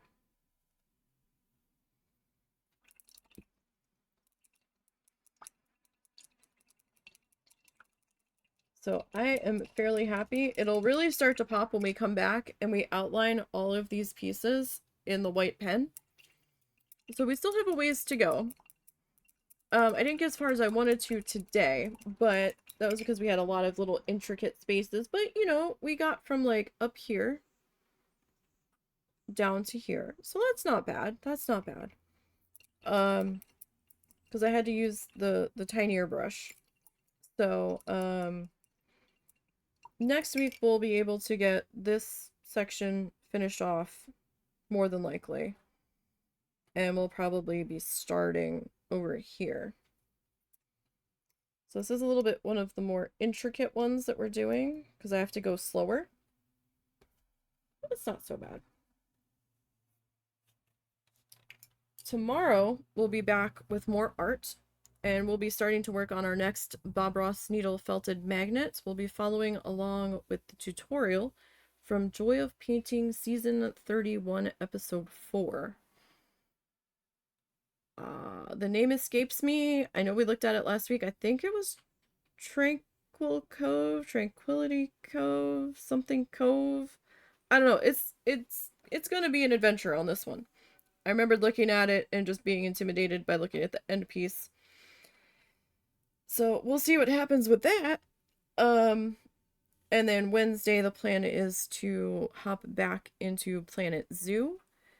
And we'll be able to get some more work done on that staff area for the new bee animal section. And get that prettied up because the staff are kind of complaining that it looks so bland back there. Thank you for the raid stone. I appreciate that. You have a good night, you and Carrie. I will see everybody tomorrow. Don't forget to follow the socially links to the places, the Blue Sky, the Ko-fi, the Instagram, even though I'm not really posting on there right now, and the YouTube channel. And I will see everybody tomorrow. Until next time, you guys, you have a good one.